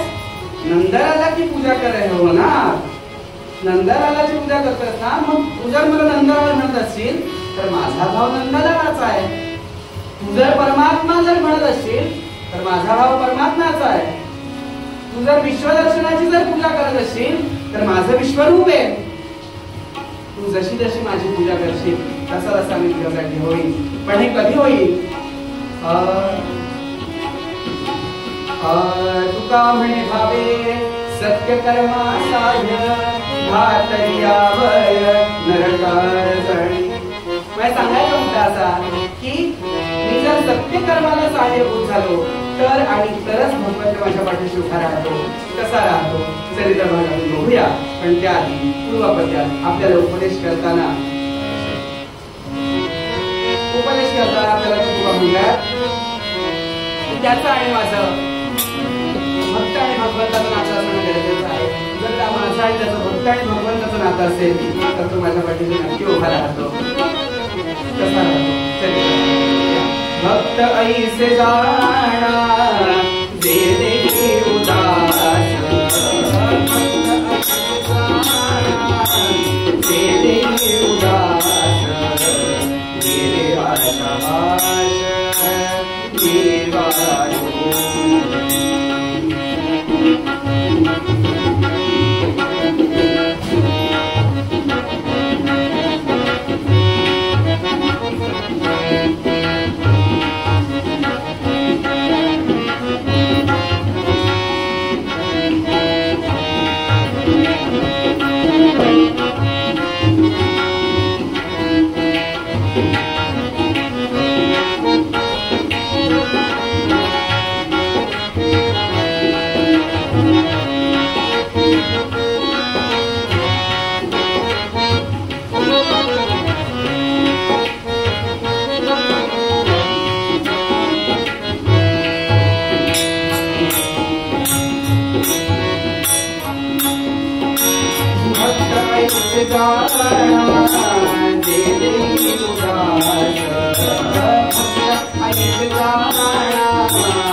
कीर्तनाच्या प्रमाणे काही क्षण भगवंताचं नामस्मरण करूया.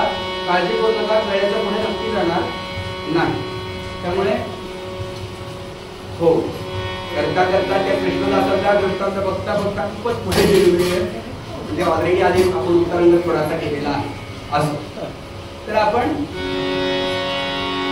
कसं आहे, माणसाला कथा सांगितली की माणसाला लगेच कळतं. ओके, जास्त जर युक्तिवाद सांगत असेल की असं करा तसं करा हे करा ते करा, हे असं असं याने केलं होतं असं आहे होय असं काय, म्हणजे माझ्या आता मुलाची सवय झाली आहे विथ एक्झाम्पल एक्सप्लेन करा. नुसतं सांगत बसू नका तो हा असं म्हणतो आणि तो तसा म्हणतो. उदाहरण सांगा काहीतरी. उदाहरण छोटंसं आपण चरित्र भागातून बघणार आहोत. त्या आधी रामरायाचं नामस्मरण करूया आणि मग आजच्या चरित्रामध्ये जाऊया. श्रीराम जय राम जय जय राम, श्रीराम जय राम जय जय राम,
प्रभु रामचंद्र भगवान की जय, ब्रह्म चैतन्य स्वामी महाराज की जय, अवधूत चिंतन श्री मंगल मूर्ति जय.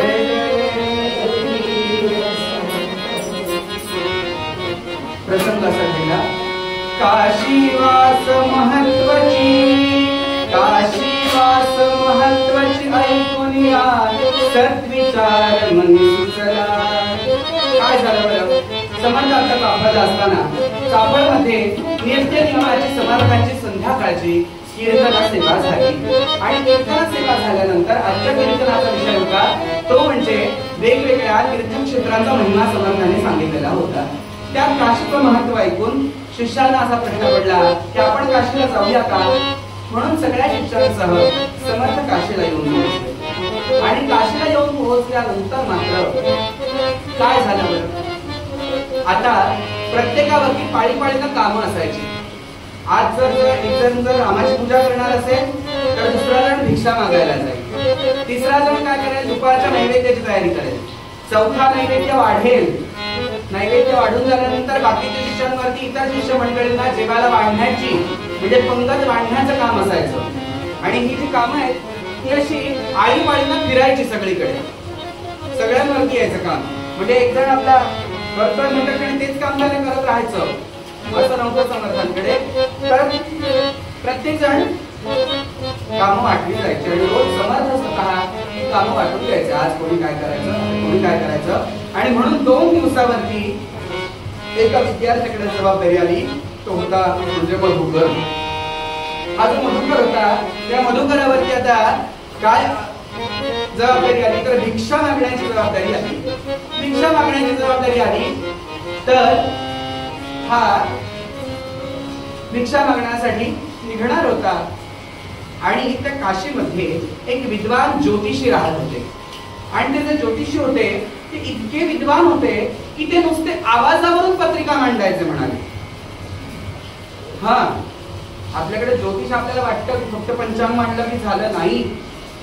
आपल्याकडचे विद्वान इतके होते की ते नुसत्या आवाजावरून ओळखायचे की याची रास काय आणि याचं नक्षत्र काय येते.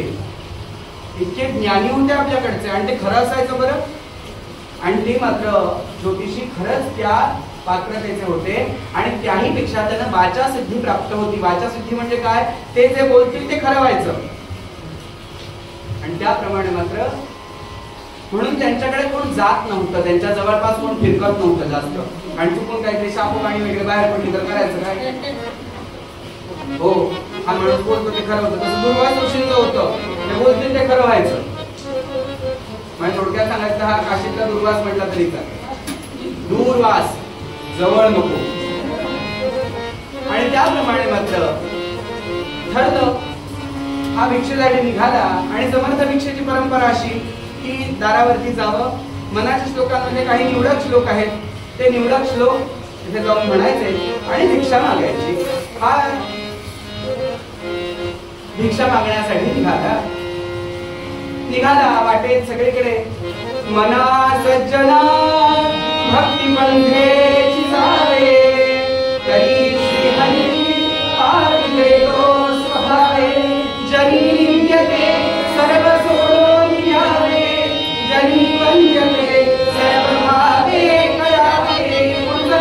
प्रभाते मंदिर रामचंद्री जावा, पुढे वैखरी रामाधी बोलावा. लक्षात घ्या, इथे खूप घोळ होतो बरं. लोक काय म्हणतात माहितीये का, प्रभाते मनी रामचिंतित जावा, पुढे वैखरी रामाधी बोलावा. हो, ते मी ऐकलंय स्वतः. म्हणून सांगतो, कीर्तनकाराची जबाबदारी आहे, ते नाहीये. प्रभाते मनी रामचिंतित जावा, पुढे वैखरी रामाधी बोलावा. सदाचारा थोर सांगून येतो, जनी तो तितो मानवी धन्य होतो. जय जय रघुवीर. आणि दीक्षा मागत हे लेकरू मात्र बरोबर त्या जोशी बुवांच्या दारात येऊन उभा राहिलं. मात्र कोणीही त्याला सांगत नाही की बाबा ते घर सोड आणि पुढच्या घरी जा, त्या घरी जाऊ नकोस, असं त्याला कोणीही सांगत नाहीये. लोकांना मजा बघायला आवडते हो काय. आणि त्यातही जर साधा माणूस असेल ना तर त्याची कोणीही पटकन मजा घेत, कोणीही त्याची कर घेतलं पटकन. आणि त्याप्रमाणे मात्र कोणीही याचं काही ऐकलं नाही. आणि हा बिचारा प्रवास करत करत त्या दारासमोर येऊन उभा राहिला. त्या दारासमोर येऊन उभा राहिला आणि बरोबर कावळा बसायला आणि फांदी तुटायला बरोबर याने जो श्लोक सुरुवात केला तो कुठला होता, समर्थाचिया सेवका वक्रपा हे, असा सर्व मंडळी कोण आहे, जयाची लीला वर्णिकी लोकतिनी, नुपेशी कला रामदासा. जय जय रघुवीर समर्थ. काय बरं सांगितलं, बरोबर श्लोक काय घेतला, समर्थाची सेवका वक्रपा हे. अर्थ काय आहे, जो रामाच्या सेवकाकडे दुष्ट व्यक्ती जर वाईट नजरेने बघत असेल तर त्याचा सर्वनाश झाल्याशिवाय राहत नाही, असा तर त्या श्लोकाचा अर्थ आहे. आणि बरोबर या जोशी बुवांच्या कानावरती आलेलं असतं काय की कोणतरी समर्थ नावाचा कोणतरी काशीत आलाय, त्याचा हा गोसावडा कोणतरी आलेला असणार भिक्षा मागण्यासाठी. म्हणून हे ऐकलं मात्र त्यांना वाटायला लागला हा मला समर्थांची भीती घालतोय असं वाटलं. मात्र करवत काठी धोतर नेसलेलं, त्रिपुंड्र लावलेलं होतं, गळ्यात रुद्राक्षांच्या माळा, ठसठशीत कपाळावरती भस्माच्या मध्ये कुंकू लावलेलं असतं, अकराळ विकराळ ते 6 फूट उंचीचं. ते ज्योतिषी पावलं टाकत बाहेर आले. मात्र एकंदर त्यांना बघून मात्र मधुकर 4 पावलं पटकन मागे आला. मात्र हे काय होतंय,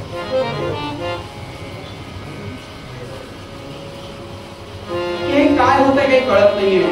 आता इथे मात्र आपल्याला काहीतरी संकट येणार आहे हे मात्र लक्षात आलं. पण मनात मात्र होतं निर्वाणी गोविंद असे मागे कदापि साकडे पडवले, तो आहे माझ्या पाठीशी.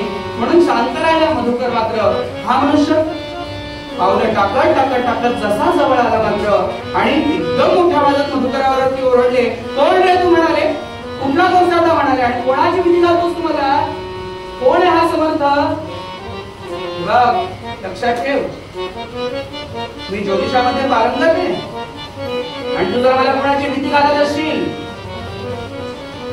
तर मला वाचसिद्धी प्राप्त आहे हे तुला माहित नसेल तर सांगतो, मी जे बोलेन ते खरं होतं. तू जर आणि मला भीती घालत असशील तर एक लक्षात ठेव, एवढी जर तुझ्या समर्थामध्ये ताकद असेल ना तर मी तुला आता शाप देतो की उद्या दुपारी सूर्य मस्तकावरती येईल त्यावेळेला मात्र तुझा अंत होईल, तू मृत्यू पावशील. ऐकलं मात्र?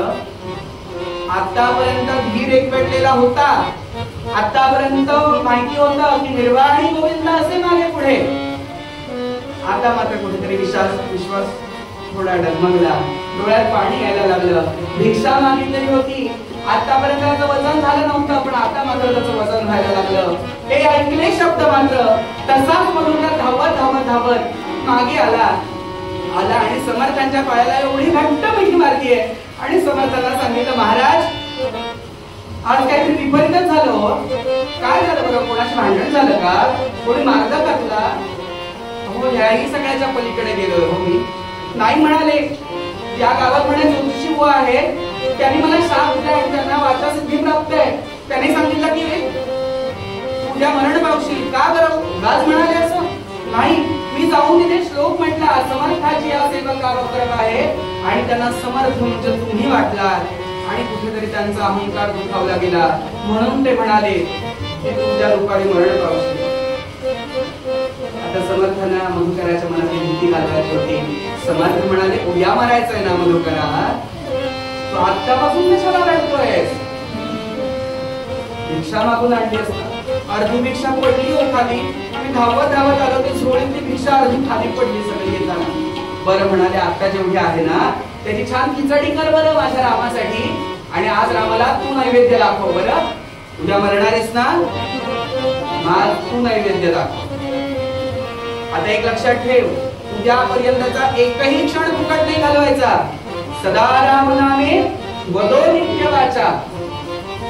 जे जे काही रामरायासाठी करता येईल ती प्रत्येक गोष्ट रामासाठी करत जा, तो तुला मोक्ष प्राप्त करून दे. आणि डोळ्यातल्या पाण्याला खळ नाही हो, सारखं सारखं पाणी वाहतंय. तुम्ही मला सांगा हो, डॉक्टरांनी सांगितलंय की तुमचा आजार आता वाढलाय, म्हटलं अवस्था काय होते हो? याला तर त्या माणसाने सांगितलंय की तू जाणार आहेस उद्या, म्हणजे तुझा पृथ्वीतलावरचा रिचार्ज संपलंय. त्याहीपेक्षा एक खूप छान सांगतात, उद्या तुझा रिटायरमेंटचा दिवस आहे म्हणाले.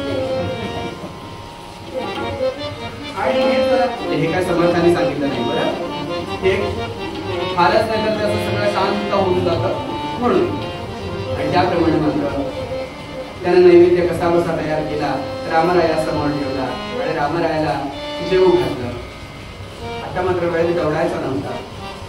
हळूहळू गावता संध्याकाळ झाली आणि संध्याकाळ झालीये मात्र समर्थाने सांगितलं, बाळा करुणाष्टक म्हणायचे ना, सगळे शिष्य एकत्र झाले, तू पण ये हो. आता तू रामाच्या समोर बस. का बरं? उद्या मरणार आहेस ना, तर तू रामाच्या समोर बस. आता रामाशिवाय दुसरं तुला काहीच दिसता कामा नये, हे लक्षात ठेव मधुकरा. आता फक्त काय दिसला पाहिजे, जेथे आहे तिथे राघवाचे ठाण, जिथे बघेल तिथे रामच तुला दिसला पाहिजे. तुझा विषय राम झाला पाहिजे, विषय तो त्यांचा झाला नारायण. आता तुझं जेवणात लक्ष असतं कामा नाहीये, माझ्याकडे लक्ष असतं कामा नाही, कोणाकडेही लक्ष असतं कामा नाहीये. तर फक्त लक्ष त्याच्यावरती लक्ष केंद्रित झालं पाहिजे. निर्वाण आणि गोविंद असे मागे पुढे कदापि साकडे पडून नाही, त्याला अजिबात सांगायचं नाही बरं. रामा उद्या तुझ्याकडे येणार आहे ना म्हणून करुणाष्टक म्हणतोय, असं काही सांगायचं नाही त्याला. त्याला माहितीये आपण फक्त सेवा करत राहायची आणि म्हणून त्याला समोर बसवलं. अनुदिनी अनुतापे तापलो रामराया, परम दिन दयाळा नीरसी मोहमाया. अचपळ मन माझे लावरे आवरिला,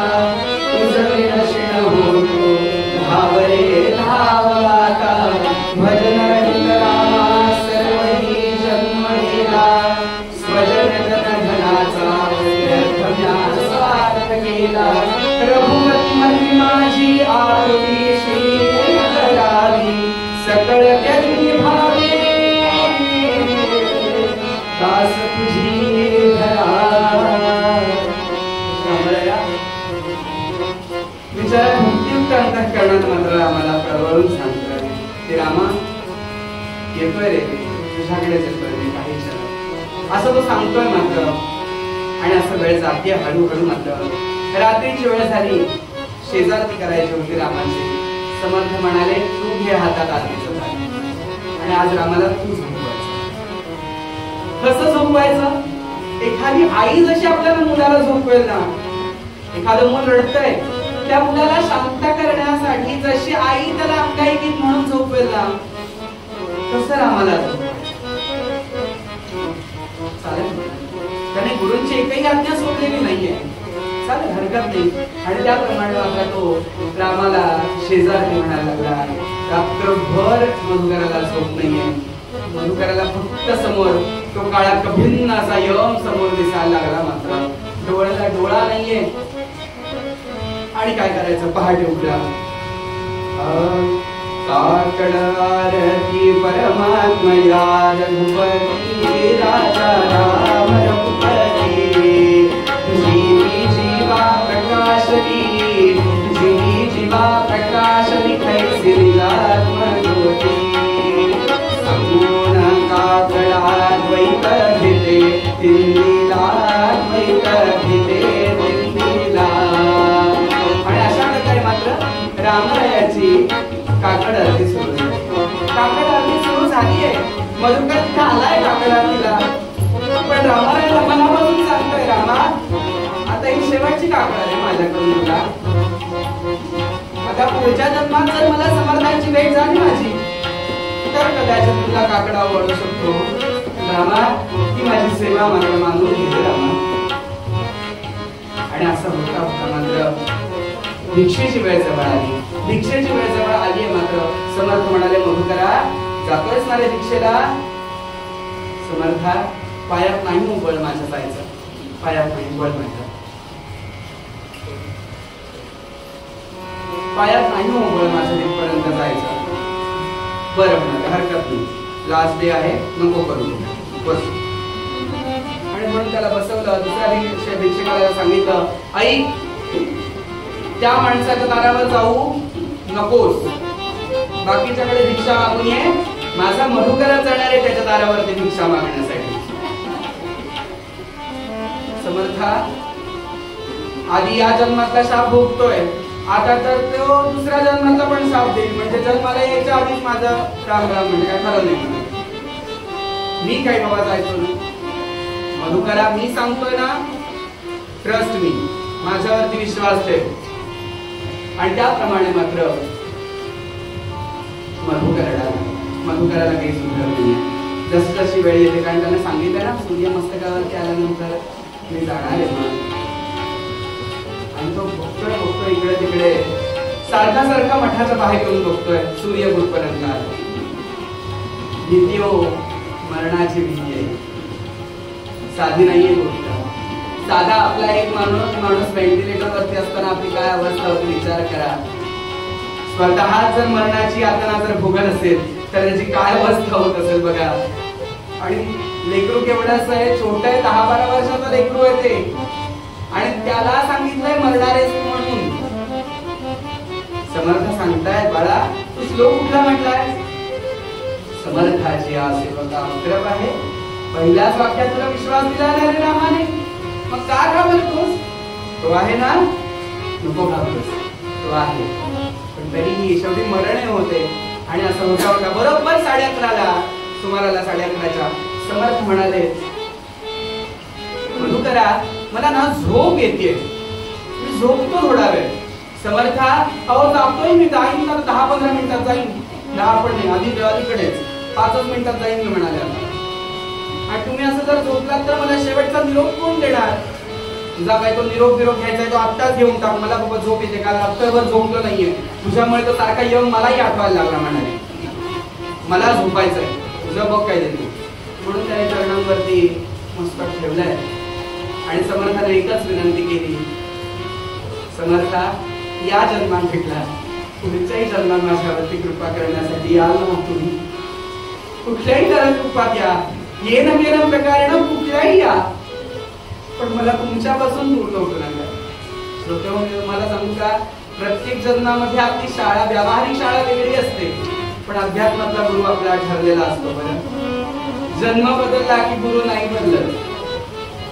प्रत्येक जन्मामध्ये गुरु तोच राहतो, त्यात कोणताही बदल होत नाही. हे माहिती असून सुद्धा तो समर्थाला सांगतोय, समर्था पुढच्या जन्मात सुद्धा राहा ना माझ्या बरोबर. हो राहील म्हणाले, काही काळजी करू नको, जा बघूया आतमध्ये जाऊन ती घोंगडी घेऊन ये माझी, आणि घोंगडी घेऊन ते अंथर. बरं म्हणाले, हरकत नाही. आणि अंथराला सांगितले आणि त्याला सांगितलं माझे पाय दुखतायत, मी आता घोंगडीवरती झोपलो की माझे पाय घे मांडीवरती आणि माझे पाद सेवा सुरू कर. पाय दाबून घ्यायला सुरुवात, खूप दुखतात रे मधुकरा. आणि असं झालंय. श्रोते हो, फक्त प्रसंग डोळ्यासमोर उभा करा. रामरायाचं मंदिर आहे, आतमध्ये रामराया उभा आहे, समोर समर्थ पहुडलेत, समर्थांचे पाय त्या मधुकराच्या मांडीवरती आहे. मधुकर पाय दाबतोय. आणि जे कुठल्याही सहज माणसाला शक्य होत नाही, सहज भगवंताला ते शक्य होत नाही, ते मात्र आता मधुकर गुरुचरणांवरती अर्पण करायला लागला. ते म्हणजे आपल्या डोळ्यातले अश्रू भगवंताला अर्पण करायला लागला. त्या अश्रूंचा अभिषेक जसा जसा सुरू झाला समर्थांच्या पायावरती, समर्थ मनातून इतका तृप्तीचा श्वास सोडतायत की लोक सगळं देतात, लोक सर्व देतात, पण स्वतःचा स्व काही द्यायला बघत नाही. आणि मधुकर आज तोच तुम्हाला देऊन टाकलास. आणि बरोबर वेळ झाली, मस्तकावरती सूर्य आला मात्र, आणि त्याच वेळेला यम कधीही चुकत नाही. हा आपणच ते वेळेचे पक्के नसतो. आपण 4 सांगितलं की 4:30ला येतो. 4ची वेळ होती होय, लक्षातच नाही असं होत. त्यामुळे ह्या यम कधीच आपल्या वेळेत चुकत नसतो, देव कधी वेळ चुकवत नाही. बरं, आणि त्याप्रमाणे मात्र यम मेड्यावरती बसलाय आणि समर्थ झोपायच्या आधी सांगून गेले, एक लक्षात ठेव मधुकरा, बाहेर कुणीही येऊ दे, तुझे बाबा येऊ दे, साक्षात प्रभू श्री रामचंद्र येऊ दे, त्यांनी जर बोलवलं तरीही माझे पाय खाली ठेवायचे नाहीत. जोपर्यंत माझे पाय तुझ्या मांडीवरती आहेत तोपर्यंत तू कुठेही उठायचं नाहीस. नाही उठणार, नाही उठणार. आणि पाय आहेत मांडीवरती. आणि बरोबर कसं झालं ना, यमदूत बाहेर येऊन बोलवायला लागला, मधुकरा येतोयस ना, तुझी वेळ झालीये, येतोयस ना, म्हणून त्याला बोलवायला लागला. पण हा गेला नाही.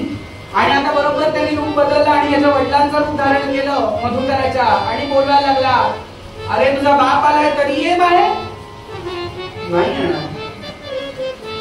आता त्याने शक्यच नव्हतं रामाचं रूप त्याला घेणं, कारण रामाचं रूप त्याने घेतलं असतं तर त्याच्या मनात ही वृत्ती राहिलीच नसती मधुकराला घेऊन जायची. त्यामुळे तो रामाच्या जवळ गेलाच नाही. तो हे अशीच माणसं फिरत राहिला. पण तो सांगायला लागला, माझ्या महाराजांची सेवा सोडून मी नाही होऊ शकत, माझ्या गुरूंची सेवा आहे, मी नाही सोडणार. काय भक्त ऐसे जाणार जे देवी उदास, गेले आशा पाश निवारून. या आशांमध्ये तो कुठेच गुंतला नाही. वडील आहेत म्हणून जाऊया बाहेर, नाही जाणार. आणि असं होता होता मात्र शेवटी यमानं ठरवलं की फास टाकायचा. आता काय व्हायचं ते होऊ देत, याची वेळ आली याला घेऊन जायचा. आणि म्हणून हातात फास घेतला आणि तो टाकला. मात्र तो बरोबर टाकला, तो फक्त मधुकरावरती पडत नव्हता, त्याचा स्पर्श बरोबर समर्थांच्या पायाला सुद्धा होत होता. आणि यमाची दिशा देव समर्थांच्या पायाला ओढून न्यायची शक्यच नाही. त्यामुळे मात्र ते काही त्याला सहज शक्य होईना. हा फास टाकतोय, तो दोघांवरतीही पडतोय. आणि शेवटी वेळ चुकली, वेळ टळली मधुकराची. आणि यम मात्र हताश होऊन निघून गेला. तो जसा निघून गेला तसे समर्थ अगदी छान, अगदी झोप पूर्ण झाल्यासारखे जागे झाले मात्र. आणि मधुकराला विचारलं, मधुकरा अरे गेलाच नाही होय, सूर्य पुढे गेला हो ना रे, जा बरं बघून सूर्य कुठे गेला म्हणून. आणि मधुकर खरोखर जाऊन सूर्य खूप पुढे गेलेला होता. हो आला आणि समर्थांच्या पायावरती डोकं ठेवलं. समर्थ म्हणाले, आता माझ्या पायावरती डोकं नाही ठेवायचं, आता काय करायचं, झोळी घ्यायची आणि जायचं कुठं? जोशीबुवांच्या दारात आणि तिथे जाऊन भिक्षा मागायची आणि मी सांगतो तोच श्लोक म्हणायचा, कर काम इकडे. आणि काला श्लोक सांगितला, झोळी घेतली आणि मधुकर निघाला. आला आणि धावत धावत आला. कारण आता तुम्ही बाकी ड्युटी करायचीच नव्हती ना, फक्त एका ड्युटी जोशीबुवांच्या दारात जायचं, भिक्षा मागायची. कारण समर्थांनी सांगितलेलं होतं, आज जोशीबुवांकडून भिक्षा जी येईल त्यातूनच रामाचा नैवेद्य होईल, तोपर्यंत रामाला माझा नैवेद्य होणार नाही. आणि हा आला आणि याने काय म्हटला, घनश्याम राम लावण्य रूपी महाधीर गंभीर पूर्ण प्रतापी करी संगती सेवकाचा पुढावा प्रभाते मनी राम चिंतित जावा. घनश्याम राम लावण्य रूपी महाधीर गंभीर पूर्ण प्रतापी करी संगती सेवकाचा पुढावा प्रभाते मनी राम चिंतित जावा. जय जय रघुवीर. हा शब्द ऐकले मात्र हे कालचे शब्द होते आणि आता मात्र जोशीबुवांचे पाय जे काही लटपटायला लागले. कारण आता जनांमध्ये अपकीर्ती झाली ना हो, की हा मनुष्य मेलाच नाहीये. म्हणजे माझ्या जी शब्दाची धाक होता लोकांमध्ये, तो आता धाक उरलेलाच नाहीये. जोशीबुवा तसेच धावत धावत आले आणि मधुकराच्या पायावरती डोकं ठेवलं आणि मधुकराला सांगितलं, तू कसा काय वाचलास? ज्याचा सखा हरी त्यावरी विश्वकृपा केली. तो होता म्हणून मी आहे. आणि मी तुम्हाला तेच काय सांगत होतो ना, समर्थाची सेवका वक्र पाहे. म्हणून सांगतो, तुम्ही किती ज्योतिषामध्ये पारंगत असलात तरी रामाच्या भक्तांच्या नादाला लागू नका. मला समर्थांना भेटायचंय. मधुकरा, आत्ता मला समर्थांकडे घेऊन चल. आणि त्याप्रमाणे मात्र आता हा छोटा मुलगा एका विद्वान ज्योतिषांना खऱ्या ज्ञानाच्या मार्गावरती न्यायला लागला. म्हणजे गुरूंजवळ न्यायला लागला, सत्पथावरती न्यायला लागला. चला, मी तुम्हाला माझ्या समर्थांचा मार्ग दाखवतो.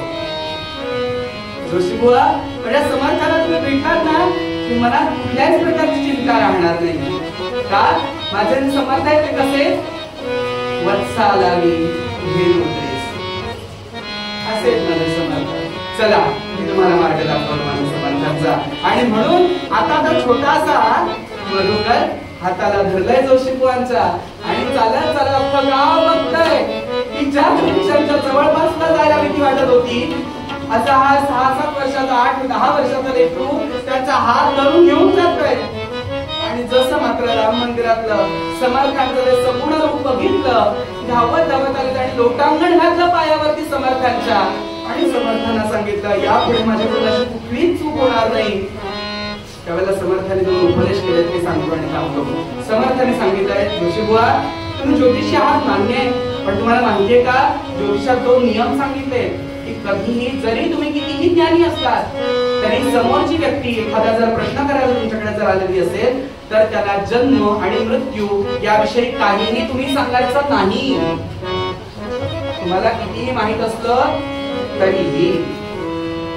आणि जोशीबुवा, दुसऱ्याच्या मनात भीती उत्पन्न न करता त्याच्या मनात देवाविषयीचा प्रेम निर्माण करावं. आज जर मधुकराला सांगितलं असतात ना, उद्याचं मरण आहे, पण रामाचं नामस्मरण करशील तर सुटशील याच्यातून, घाबरला नसता हो. माझ्या लेकरू काय अवस्था झालेली माझ्या लेकराची, रात्रभर माझं लेकरू झोपलं नाहीये. कृपा करून कधी लागू नका. सांगायचा मुद्दा असा की त्या मधुकराचा आणि समर्थांचा रामरायावरती विश्वास होता. निर्वाण आणि गोविंद असे मागे पुढे कदापि साकडे पडू नये. आणि म्हणून ते कसे होते, भक्त ऐसे जाणा जे देही उदास गेले आशापाश निवारोनी. म्हणूनच श्रोतेवर सांगतो, आजपासून खरं तर एक वेगळी तुम्ही सुरुवात करू शकता. आज पौर्णिमा आहे, कदाचित उद्यापासून चंद्र हळूहळू लहान होईल. पण एक लक्षात ठेवा, ज्या दिवशी 15 दिवस संपतील ना, त्याच्या बरोबर पुढच्या प्रतिपदेला तोच चंद्र हळूहळू उपासनेचा मोठा होत जाईल. पहिल्यांदा येईल त्या 15 दिवसात झोप येईल, नामस्मरण करताना कंटाळा येईल, नकोस होईल. होत नसेल तर ती आजपासून उपासना सुरू करा. आई जन्माष्टमीच्या नवरात्र आहे, आता जन्माष्टमीचा उत्सव आहे. त्यात त्या कृष्णाला प्रार्थना करा की बाबा तूच माझी माता आहेस, तूच माझा पिता आहेस, तू माझ्या पाठीशी असशील तर मला कसलीच चिंता राहणार नाही, अशी त्यालाच विनंती करा. झालेली सेवा महाराजांच्या चरणी अर्पण करतो. जे काही चांगलं आहे ते माझ्या गुरूंचं आहे, माझ्या गोपाल कृष्णाचं आहे आणि माझ्या आई वडिलांचं आहे. जे काही वाईट आहे ते माझं सगळं आहे, त्यामुळे माझं मला देऊ नका वाईट, चांगलं आहे ना मनात साठवा, रुजवा, त्याप्रमाणे वागण्याचा प्रयत्न करा. एवढंच सांगतो. पूर्वपद्यात आपल्याला उपदेश करताना तुकोबा म्हणतात, भक्त ऐसे जाणा जे देही उदास, भक्त ऐसे जाणा जे देही उदास, ये आशा पाश निवारो, ये आशा पाश निवारो, भक्त ऐसे जाणा जे देही उदास, भक्त ऐसे जाणा जे देही उदास, भक्त ऐसे जाणा जे देही उदास, जे देही उदास, जे देही उदास. सद्गुरुनाथ महाराज की जय. तुमच्यासाठी, माझ्यासाठी, अखंड विश्वासाठी जे तुकोबांनी दान मागितलंय ते दान मागूया, महाराजांच्या आरती करूया.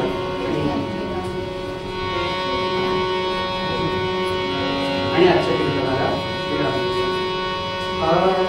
हेच दान देवा देवा तुझा विसरण व्हावा, गुणगाही नावनी माझे प्रभू, नगरे मुक्ती धन संपदा देवा सदा, वासणे गर्भवासी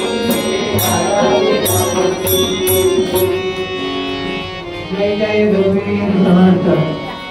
हरिभक्त पारायण दक्षिण वजयाला उपासना केंद्रातर्फे पूर्ण पुराची काबडी व स्वीकार देत आहे.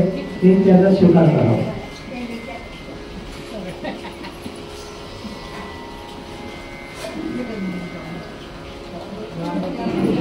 स्मरण